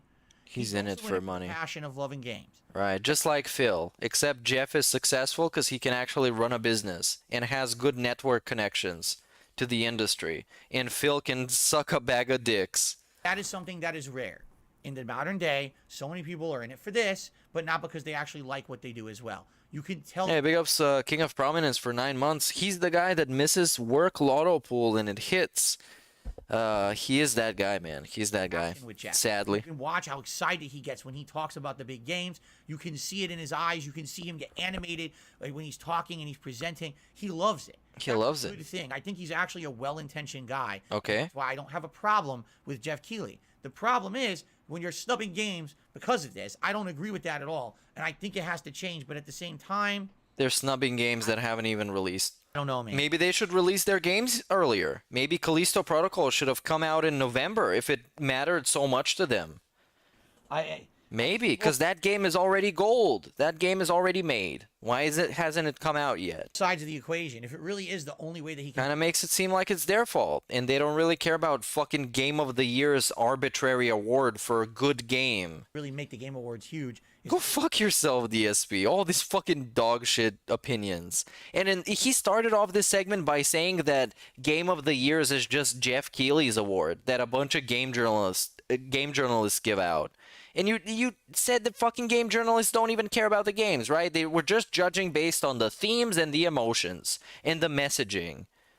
Go fuck yourself, man. He just wants to rant about people being greedy, while he is the greed monster. He is enveloped in greed. He breathes and lives and thinks about money and everyone else getting money and why he isn't getting money. Because he is trash and other people actually put in effort. Even the ones that are trash as well, they put in effort. They show up to stream on time. They don't burp and they edit their own fucking videos. Then I kind of see it from a business perspective. I still don't agree with it from a fairness perspective. Just like I don't agree with the fact that it's going to be a bunch of game journalists voting on the Game of the Year awards. So what? Why only game journalists? Why not select actual people from the games industry who aren't journalists, like content creators? All right. I don't think Jeff would ever select me to vote on the Game of the Year awards. I'm just saying. But I'm saying you could definitely pick people. What? Randoms. Randoms. They should pick me. Balanced. Then, oh, a game gave me the touchy feels. Oh, what do you mean cost is a factor? What do you mean the length of the game is a factor? No, no, no. Don't you understand? I was crying at the end of the game, therefore it's Game of the Year. It shouldn't be your only judgment, and a lot of journalists, that's how they are. You know. Yeah, big ups for the generalized opinion, DSP. Like there needs to be a balance between the people that vote on these games. He just said he fucking cried at the end of Stray, and that's one of his favorite games of the year because he cried and because he got a cat and because the game looked good. That were 3 of his main reasons. Is because he got a cat, he cried, and it had pretty graphics. Game of the Year awards, and there isn't. I just don't think there is. Okay. All right, guys. So that is. That is it. Final thing, by the way, I should say this. What is the final thing? I absolutely say it. Emphasize this. Say it now. Say it. In fact, watch this. I'm actually going to do an extreme close-up just for this. Oh, we're going to do a clown mode. The Game Awards are not official. Then why do you cry about them so much? You just proved that you're a dumbass. Why cry about something that people don't even take as like an official thing? Why cry about it so much when it's somebody else's fucking opinion? Just like we had our own That Being Said Strokey Awards. They're not fucking official detractor awards. It's just some shit we whipped up the day of because it was fun. Okay? I need to reiterate this. Ladies and gentlemen. Yes. The Game Awards are not official. Just because a game is named as Game of the Year on the Game Awards doesn't mean it's officially the Game of the Year. Yeah, nobody can determine this. That's like I said earlier, it's like saying Mona Lisa is the best artwork ever made because it got good reviews, you guys. You can't just judge shit like that. It's apples and oranges. It's art. If games are art, then they're gonna be judged like that. It's not that serious. It's not that serious. Emotional tool, a money. You just made a bunch of segments about it and how it is serious, I guess. Making venture, just like the Oscars, just like the Golden Globes. It's not overall the best game. You have a right to like or dislike whatever you want. Just because an award show says that's the best game doesn't mean it is. All right? So many people take the Game Awards. Oh, that was it. That was officially the Game of the Year, and no one can dispute it. Wrong. It's just a bunch of opinions. It's all it is. No one has a right to tell you that's the outright objective Game of the Year. Please don't fall down that slippery slope of being stupid. Okay? Okay, thank you. All right, ladies and gentlemen, let's get to shout-outs. We start off on the YouTube side of things today with Mango Jewel Pods, who did a super chat and says, where do you draw the line between drama and news? Right between the two words. Drama/news.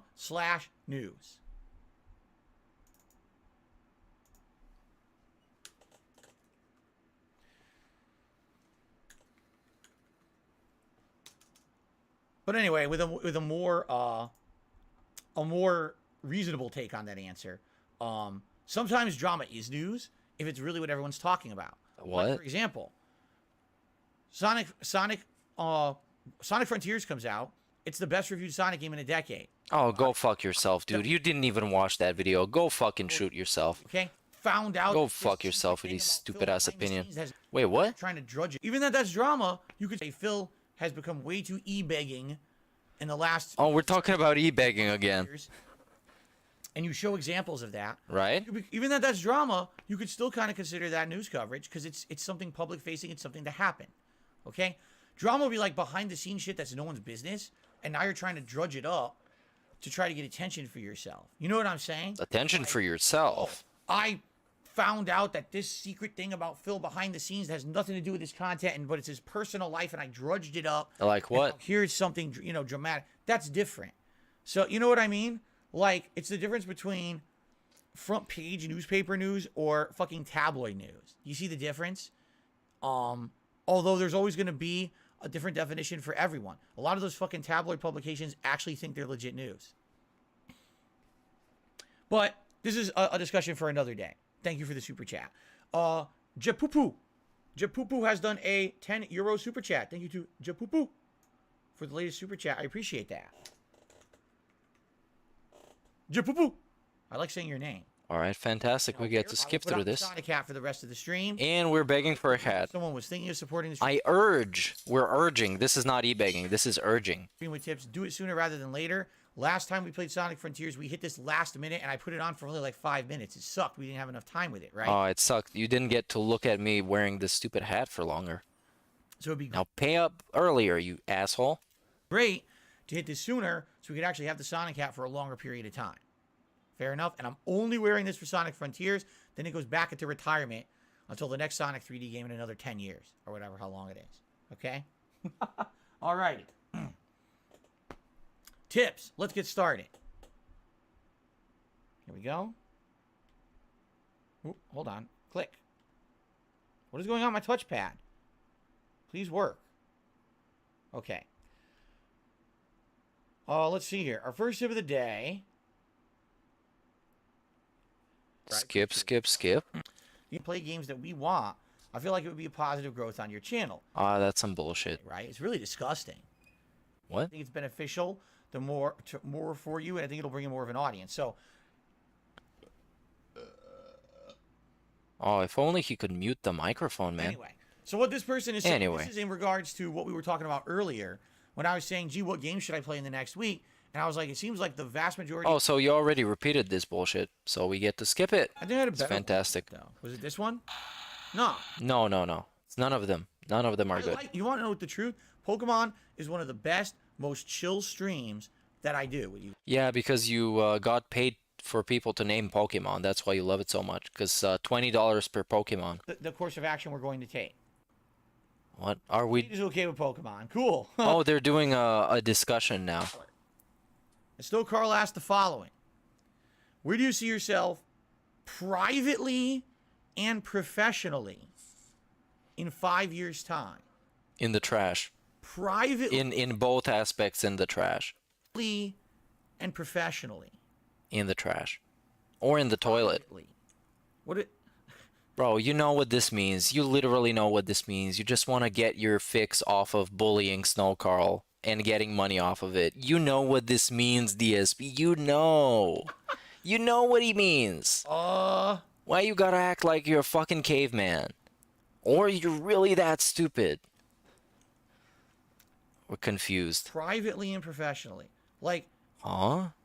Privately is a weird way to even say it. No, it's not. Assume you're asking. Now we gotta assume. Is where do I see myself in my private life? Like, what's going on in my Yes, exactly. Exactly. Is it good or is it bad? You fucking moron. life? Well, you know, I would hope. And you say 5 years. I say this is kind of just my end game plan. The end game. You're gonna die in 5 years? This camera's not centered, you know. I'm in. I'm okay. Long-term goals for my life is number one. Get I credit. want to get out of any kind of financial heat that I'm in. Get credit. I'm definitely in a better situation than I was. Get loans. At the same time, Credit cards. Good.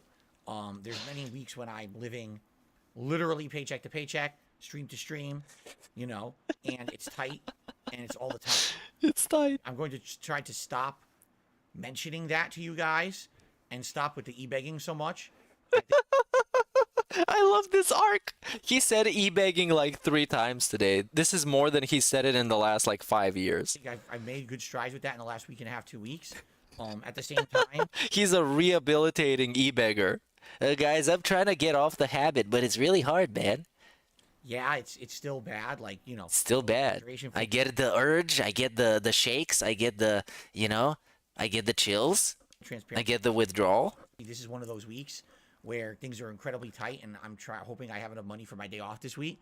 But I'm not going to be constantly harping on it and mentioning it. He's literally doing it right now. Don't want that. Dude, life is trash, but I'm gonna try and not keep mentioning it all the time. Carrying over to my streams anymore. But the goal is to not be in that situation anymore. You see? What I need to do is stay the course and build up my credit to the point where I can do stuff with it again. There we go. Credit. Loans or refinance my home. Amazing. And then I could get out of the back debt that I'm in. And when I'm out of the back debt, hopefully then I'll be able to afford the current debt. And then I won't have these problems anymore. You know what I'm saying? But I have to get to that point. And that's not something that's immediate. When you declare bankruptcy, okay, it could take anywhere from 4 to 7 years before anyone will even touch you in regards to serious like credit again. Oh, he's finished. Not to say that he's done. Company wouldn't want to give me a shit ass credit card and ruin my credit. He's finished. But in order to He's washed up, man. He's done. Actually do something serious like refinance my home, which I have tons of equity in, but I can't do because my credit's terrible. I have to wait. Okay? I feel like if I can get to that point, if I can tough it out and get to that point and get through something like that and refinance, and then all the back debt's gone, everything's current, I'd be in a much better position. I wouldn't even have to worry about week-to-week stuff anymore because I might actually have some extra money for savings and things. You know, Dude. My God, my TV breaks, I can just order one. Dude, Snow Carl literally baited him into e-begging while he's saying he's not e-begging. This is beautiful. And he fell for the bait again after saying he's now not gonna fail for the bait and for the Snow Carl tips. He literally did. He did. This is this segment. This is this segment we know and love. But all the while it's not this segment. It's the anti-begging segment. I don't have to worry about, oh my God, what am I going to do? Because my car broke down, my TV broke, my dishwasher, which is broken and we can't afford to fix. All that stuff is all going on at once. I'd have the flexibility to just do stuff again in my life, which I haven't had now for 2.5, 3 years, and it's still going. Okay? So it's still going. One of the things I definitely want to improve. And the other thing is absolutely positively, I want to have more time with my wife. I just don't right now. I have 1 day a week I spend with her, and it's not really spending time with her all day. It's at least half the day is us doing stressful, annoying. So his 2 goals are to get credit and to have more days off. God damn, this dude is great. Stuff. Running to appointments. Sucks. I mean, long term, and I don't even know, 5-year plan. Could I go on a honeymoon with my wife? I would love to. But I don't know if it's feasible. I have to get rid of the short-term financial problems before I can start thinking about, oh, now I can do a big-ass trip to have fun with her. You know what I'm saying? So there you go. Now, as for this business and the streams, essentially what I need to do is I need to keep listening to my audience. I need to keep seeing what it is you guys want. How do you right. The feedback loop. Because like I said, I'm kind of the broken telephone where I'm accepting the fact that it doesn't really matter how hard I try or how much I change. There's always going to be this negative stereotype about me on the internet. People are always going to have misconceptions about me, and there's not much I can do to change that. You know what I'm saying? I'm never going to blow up in popularity. I'm never going to have 20, 30, 40,000 new people coming in to watch me watch a new game now. It's just never going to happen again. So with that being said, I need to start to listen to those who are here for everything, provide better content for you. Okay? Okay. So he embraces that he is always going to be associated with exactly what he is, no matter, quote unquote, how hard he tries, which is not very hard. He doesn't really try hard. He tries to cope over that fact harder than he actually tries to, like, do anything hard. But good. Out. Yeah, branch out. Upon what I'm good at. So do more podcasts that people don't like and tell them that are too long. And talk about politics, which he knows nothing about. But that it never stops him about talking stuff that he knows nothing about. But because today he had an entire segment about video game Dunkey in his video that pissed people off that he didn't even watch. So big ups DSP. Keep going. Keep doing that same thing. Yeah, keep on that grind. People say I'm good at talking. People say I'm good at talking, so I'm just going to sit here and ramble endlessly. Good at discussions. Good at discussions, even though I'm the only guy on my stream. And the people that I talk to can only write a message in a chat room. That's a very good discussion going on. Very good, a two-way discussion. More shows like that, as opposed to just raw gameplay. As I said, as I get older, I'm not going to be able to do as much gameplay, or I won't be as good at the gameplay. You're not gonna get the high quality gameplay that you get now that gets put into compilations of how bad it is. You're not gonna get that. Focusing solely on playing every game, play a few less games, and do more shows that nonsense discussion, intelligent discussion. That's him injecting some random phrases in it to make it seem like it's more than it is. Maybe, like I said, one of the ideas we just talked about this yesterday. Maybe once a week do an actual podcast show that has guests. And it's discussing, like, summarizing all the game news and things from that week. Oh, he's going to have guests on a show. I'm very looking forward to that. And talks about it more in depth. Right, guests. Ideas of the games I've played that week. Who wants to associate themselves with DSP and be a guest on his show that is already trash? Who wants to do that? You know what I thought about each game? Some dent? Some guy from chat? And that doesn't know anything? And who will probably end up knowing more about it than DSP? And we could have call-in guests and stuff. Oh, call-in guests. That's going to go on great. Just common people, maybe people I know from the industry. Right. Who does he know to people in the industry that are willing to go on his show and call in? That is very interesting. I'm looking forward to that. I'm sure those people would go on great. Well, hey, you want to call and be a guest on my show and talk about this topic or whatever? Oh, you want to do that? Jason Schreier, maybe? Maybe we can get Jason Schreier. Can we get Jeff Keighley? Can we get Maximilian Dude? Can we get Matt McMuckles? Or whatever his name was, Matt McNuckles? Can we get that guy? Stuff like that. I think that could be something interesting. Yeah, Jaha is going to call in, definitely. He called in ours, so he's definitely going to call in his, because he knows him personally. It's like a network connection. He's going to get Keemstar. It would be something... Yeah, Super Blind Man. Super Blind Man's going to call in. They're going to talk accessibility. DSP is gonna say, I don't think you're seeing things the way that I'm seeing them. For the channel, right? I think you're not seeing the point I'm trying to make. And then basically do stuff like that, you know, rather than it just be gameplay. Right. There's some bait about having people calling into his show. That is some futuristic bait from the future. We haven't even invented bait that strong in the present day.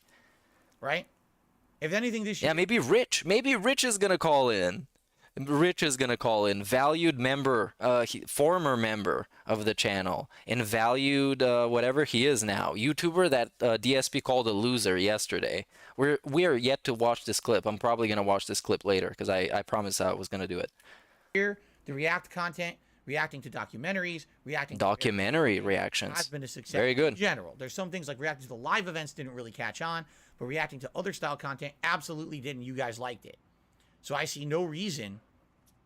Right, you guys liked it, even though I said that the reactions have fallen off and I'm gonna stop doing them for a while. But you guys like them. They're very successful. Even though the previous reaction that he did barely broke 1,500 views, which for reactions on his channel is the lowest it's ever been, because it's boring as hell. Not even I could watch it.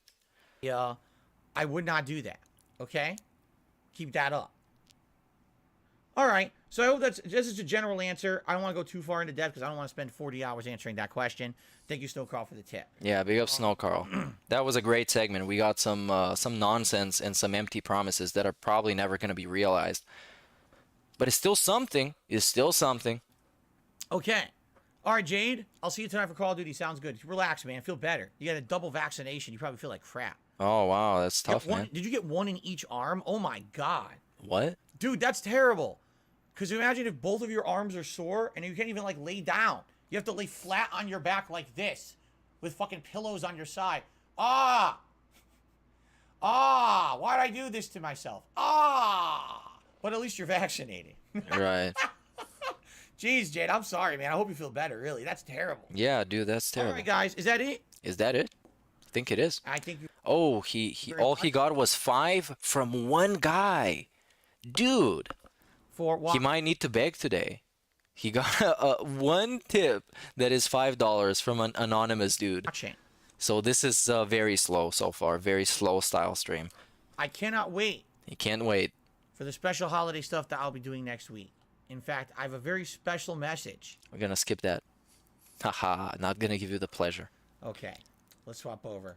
Let's swap over. Pee quickly, but that's about it. Something that And we got a break. We got a break. Let me take a leak. Go take a leak. The bank leaks are going to come out. Let's see what else we got. Weird. So this was the great pre-stream from today, man. He was covering news that he didn't even get to watch. So he was covering people's reactions to news, which sometimes is better than the news themselves, but it's kind of cool if you react to news to actually read what the news are and kind of follow up with the news, you know what I mean? So let's check out the Snort Hogan channel, see some begging segments from yesterday. The begging that he said he didn't do, but he didn't do it because it was not recorded, so it wasn't posted on his channel, therefore it didn't happen, even though it did happen. And everybody else saw it and they clipped it, they uploaded it. So let's see this, the Snort Hogan. Okay, tips are frozen again. It's getting real cold because tips have been frozen. All right, so everyone, FYI. FYI, you guys. 1 hour left on today's God of War stream. Wait, did he beg right before the gameplay? I want to see this. The things that he just said he was going to stop doing.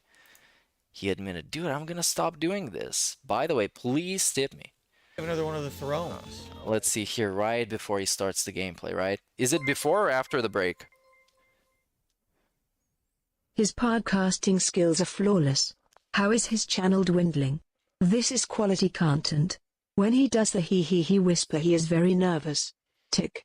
Yeah, the he whisper is a very weird thing that he does. It's a very kind of like a subtle nervous thing. When he tries to make a joke and then it kind of flops, but he can't admit it flops because that's not what a comedian does. A comedian needs to play on with it. He needs to go on with it.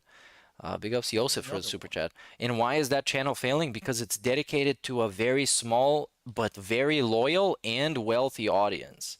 So that is why it's failing, because he relies on like 5 people. So let's see It's probably when he came back, because he can't be that shameless to beg and then go take a piss. He can't be that shameless. He's a little bit less shameless. Okay, is he back? Even though the Xbox is working, he's not back. Oh yeah, there it is. Oh, you guys, you want to see the hat? We're gonna get to get the hat shilling segment.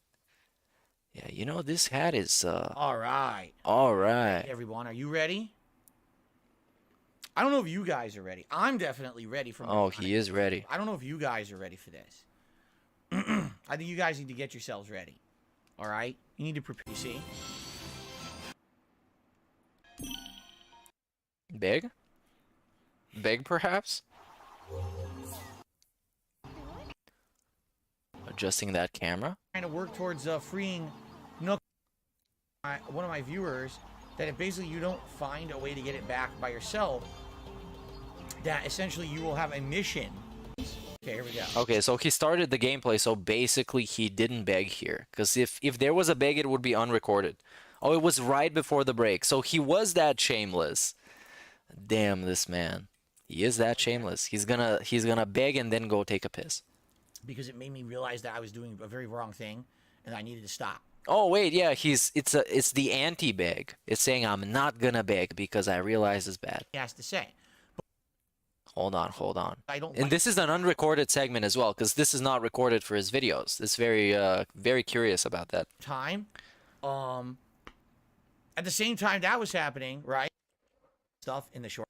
What the fuck is? Disgusted with myself. Oh, he's disgusted with himself. Is the self-pity segment? Hold on. I'm lazy, right? I'm the lazy dude, but you're the one who just sits around watching my fucking shit all day. And if I didn't make content, you literally would have nothing to do with yourself. Wait, what? Was this aimed at trolls? The one who just sits around watching. What's hilarious is the people who say that are the people who sit here and just watch my complaining all day. You know, people can watch your stuff in the background, right? While they're doing something meaningful and robust. Very lazy person, as you know. I'm one of the laziest. He is very lazy. I don't really do much work at all. That is true, yeah. Sit on my fat ass right all day. Exactly. And pretend to work. Yep. Except that you're saying this as a joke and ironically, and people mean it for real, and they're right. Yeah, right. Yeah, right. Yeah, exactly. The people who say that are the people who sit here and just watch my stuff all day and don't make their own. Why do they have to? Nobody has to make stuff for the internet. But I'm lazy. Yes? I'm the lazy dude, but you're the one who just sits around watching my fucking shit all day, and if I didn't make content, you literally would have nothing to do with yourself. Okay, sure. You don't have to do stuff for YouTube. You really don't have to. It's very optional. And you should have realized it at this point and got a real job, so you don't have to do this. That's right, begging as well. I am one of the biggest beggars on the planet. Begging as well, yes. This?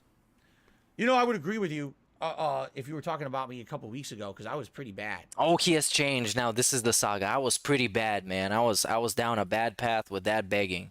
Like I said. For the last 5 years, at least. Critical said that. Moist Critical said that. So let me go but when Tevin said that, nope. When Shinko said that, nope. When Piece of Peace said that, and he made that spreadsheet about how much DSP begs, nope. When Raven says that, nope. When Aquatil says that, Snord Brunel says that, Snord Hogan, Duty Streams, nope. Nope. Moist Critical had to say things that people have been saying for years for them to go in his fat head. Back and watch. And then I watched the Scorn deal, and I was like, oh man, I'm disgusted with myself. I was disgusted. Is that why it was unrecorded? Because you were so disgusted that you made it unrecorded on purpose?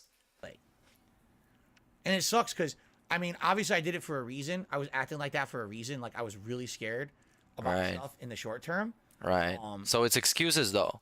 It's excuses. And I was like, damn, you know, I really need to help right now. Right. And I was nervous that if I didn't say the stuff that I said, that people would not support my streams enough. Okay. They didn't that day as well, though. That's why you were pissed, because they didn't. Not because if you didn't say those things, they would not support. They didn't support, and you had to say those things and make people feel bad for not supporting. To get by, right? To get by. At the same time that was happening, right? Basically, I look it back and I'm like, dude, I'm disgusted at myself because I don't like people who act like that, and here I am being like that. Like, that's me right now, you know? And sometimes it does. It takes someone like that, because it's one thing when your haters and detractors and shit fucks constantly say dumb shit about you. Oh yeah, then it's not criticism because he doesn't like it. But it needs to be somebody else who said that exact thing. It needs to be somebody bigger who says that exact thing. Okay? I could give a fuck what... Right. Is this why this is unrecorded? You couldn't have made this segment on your recorded podcast, posted it on YouTube? From Review Tech USA does. Yeah, right. Literally benefits off of me. Right. So why the fuck would I care about a thing he has to say? But when someone who literally has nothing to gain from you says something like that about you, you realize that it probably rings true better. I feel like I actually owe Moist Critical a thank you for like that. What about the SOK when they weren't making any money on purpose from DSP and they were criticizing him? When that was happening, what happened? What happened? He didn't take any of that feedback, right? They weren't making any money off him. They were making views, but that didn't translate into anything monetarily. And views don't matter, right? Because DSP admits views don't matter. Because it made me realize that I was doing a very wrong thing. Right. I needed to stop. Okay. Even though, you know, right, like I said, even though things haven't really changed, like, for example, this week's a short streaming week for me. This is literally a beg right now. This is literally a beg. Today and tomorrow, and then my day off Wednesday. Literally a beg. Things don't go well for me. My Wednesday's kind of screwed. I'm going to have to tell my wife we can't even do half the shopping we need to do. This is literally a beg. This is the beg. You take away the context in the beginning and you just put in this part with the beg, it's exactly the same as the hundreds we've got in the past. Basically for every day off. But I'm not going to sit literally a beg here and talk about it all day. I refuse. I don't want that to be my streams. And I'm of the impression that as long as I'm putting out an entertaining stream for you guys. That you King Jad got the full house from a random tip that made him say no exaggeration and in reality. So why am I going to sit here and talk about money all day, right? I'm not going to. I'm not going to, even though I just said that I can't have my day off if I don't get the money. But I'm not going to talk about that, even though I just talked about that. But I'm not going to talk about that, even though I just talked about that. Okay. All right. More tips came in, actually. Oh, and more tips came in. Hey. I got $1 tip here. It says what? From Snow Carl. Hey, it's Snow Carl. GeoGuessr trivia games. I have no idea what that is, and I don't. He doesn't even know what GeoGuessr is. He can't even find his way out of a paper bag. Do you think he's gonna figure out where he is on Google Maps? You must be demented. Care. I never heard of it. I got a $5. He can't find his way out of his own office, dude. Come on. $1 tip. The Giving King tipped $5. Says no exaggeration, reality. So it sounds to me like this person is trying to make fun of some of the mannerisms I have in my speech or my dialect, because I do. No, they were trying to hit the bingo, and they did. And it got donated to Jasper's Angels, so big ups to this, King Jad. In Piece of Peace. You say that. I say, oh, I'm going to be honest, no exaggeration, in reality. Yes, you did say that. It's just a mannerism of my speech. It doesn't actually mean anything. Oh, it doesn't even mean anything. Wait. Did he say no exaggeration doesn't mean anything? Dialect, because I do say that. It's his dialect. Oh, I'm going to be honest. And I'm going to be honest. When he says I'm going to be honest, it doesn't mean anything. He just says it because it's a filler word. It's a filler phrase. Fuck. Nice, DSP. Keep making those unrecorded segments. They're very honest in reality. I'll be honest with you. No exaggeration, in reality. I say that all the time.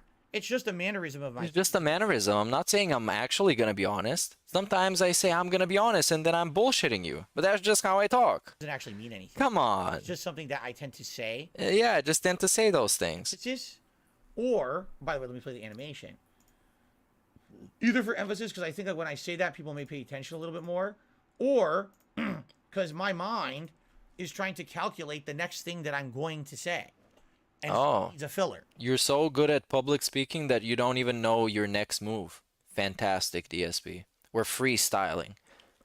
So rather than me saying, well, do... You do those things, though, right? When you take a sip and when you say, yeah, well, I don't know. Well, I guess, huh? Yeah, when he does those, it's the equivalent of this. But this is clowned up, right? This is embellished. So it is different because he says it. my mind tries to actually say some words that make sense in the sentence I'm saying, so it says some of those mannerisms. Yeah, of course you do. Of course. Absolutely, positively, I agree there too. I say that a lot. Yeah. There's a lot of mannerisms that I say all the time.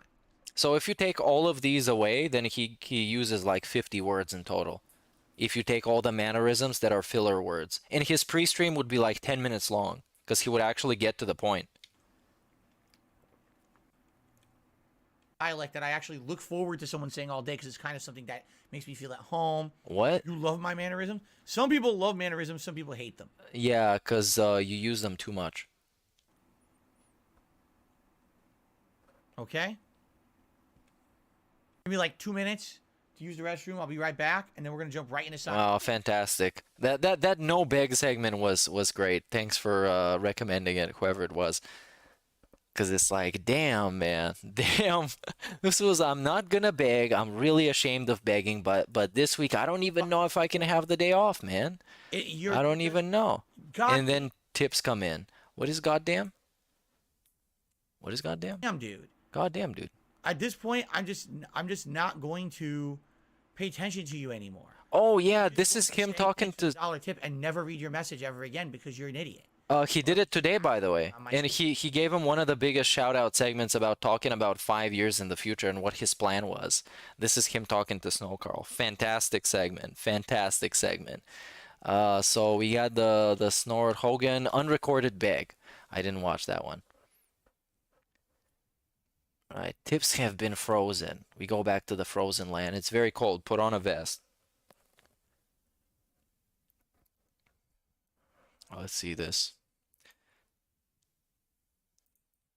With me today, you know, we have under 100 likes, over 100 likes. That's great. Oh wow, we hit that 100 likes, man. Is it great? But he just said today and yesterday that engagement actually doesn't help because he doesn't need new people to the channel. He needs the same old whales that are gonna swing by and support. But please drop a like. Apparently. Super chatted. Tips have been pretty much frozen at 64 Tips are frozen. Time. Oh, we got an hour left. We got an hour left. I'm not asking for it. It would be great if it would be great. It would be great. That's a great phrase that he uses. It would be great if I got money. Anyone else wanted to support the stream with tips? If we could hit the hat goal of $100, I told you I was going to put all the best hats in the running today, including the fisherman's hat, the Pikachu hat, the pilot hat, all of those. All the best hats. So if you'd like to support the stream and you know, you tip, it'll work towards that goal. And thank you in advance to anyone who does. Additional support is very welcomed. All right. And just a reminder that tonight there is a late stream, 6:45 p.m. Pacific time. Disney Dreamlight Valley Chill Fun, and probably Chill Fun. The last Chill Disney stream for a while. Oh, this is terrible. But the tips are frozen, you guys. I'm not asking for them, even though this is an unrecorded segment. I wonder why he decided to point it out. And let's dunk on Review Tech USA while we're at it. Let's do a combo. This is him playing the princess game, as people like to call it, the Grizzly Greenlight Grally, and then shitting on Rich because Rich is a loser. Even though DSP is a self-admitted loser on level 1. His own words. He named his podcast after this. Come on. You know this. Ghost Boy, thanks for the super chat. I don't care if Rich is restreaming me. Rich restreams me 9 times out of 10 these days. There's nothing else to do. There's no content. He has no content. Fucking guy is a fucking loser. Sits around fucking sucking cucumbers, kissing fucking chickens, taking his goddamn shirt off for money. Oh, bro. But I'm the one that should be criticized. I'm the one. Yeah, I put out. I'm the one. I don't put out the valid content. He's sitting there restreaming me right now. People criticize him though. He got troll channels based around him. They just don't make enough views because they're not interesting. Because he doesn't make interesting lolcow stuff, and you do. Ow. Because he has no content. But I'm the one who needs to be criticized for the. I'm the one. I put out, right? I'm the one. Fuck off. Fuck off. All right. Fuck it, loser. Well, I guess that's it. Let's listen to some Hogans now. Let's do the Hogans. That's gonna be the end of the stream. Thanks everybody for swinging by, supporting, contributing, enjoying all the other stuff that you did, and dropping a like. We hit over 100 likes. That's a milestone.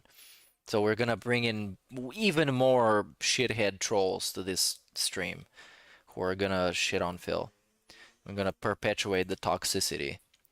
So yeah, let's listen to the Hogans. That's gonna be it, and see you around. See you around, brother. But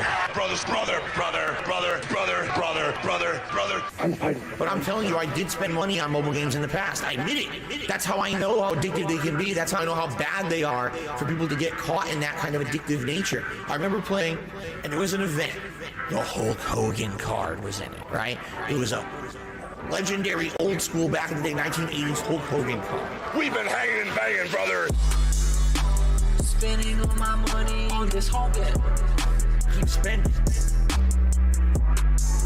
If they ain't 6 stars, I don't wanna buy more. Spending all my money on this Hogan.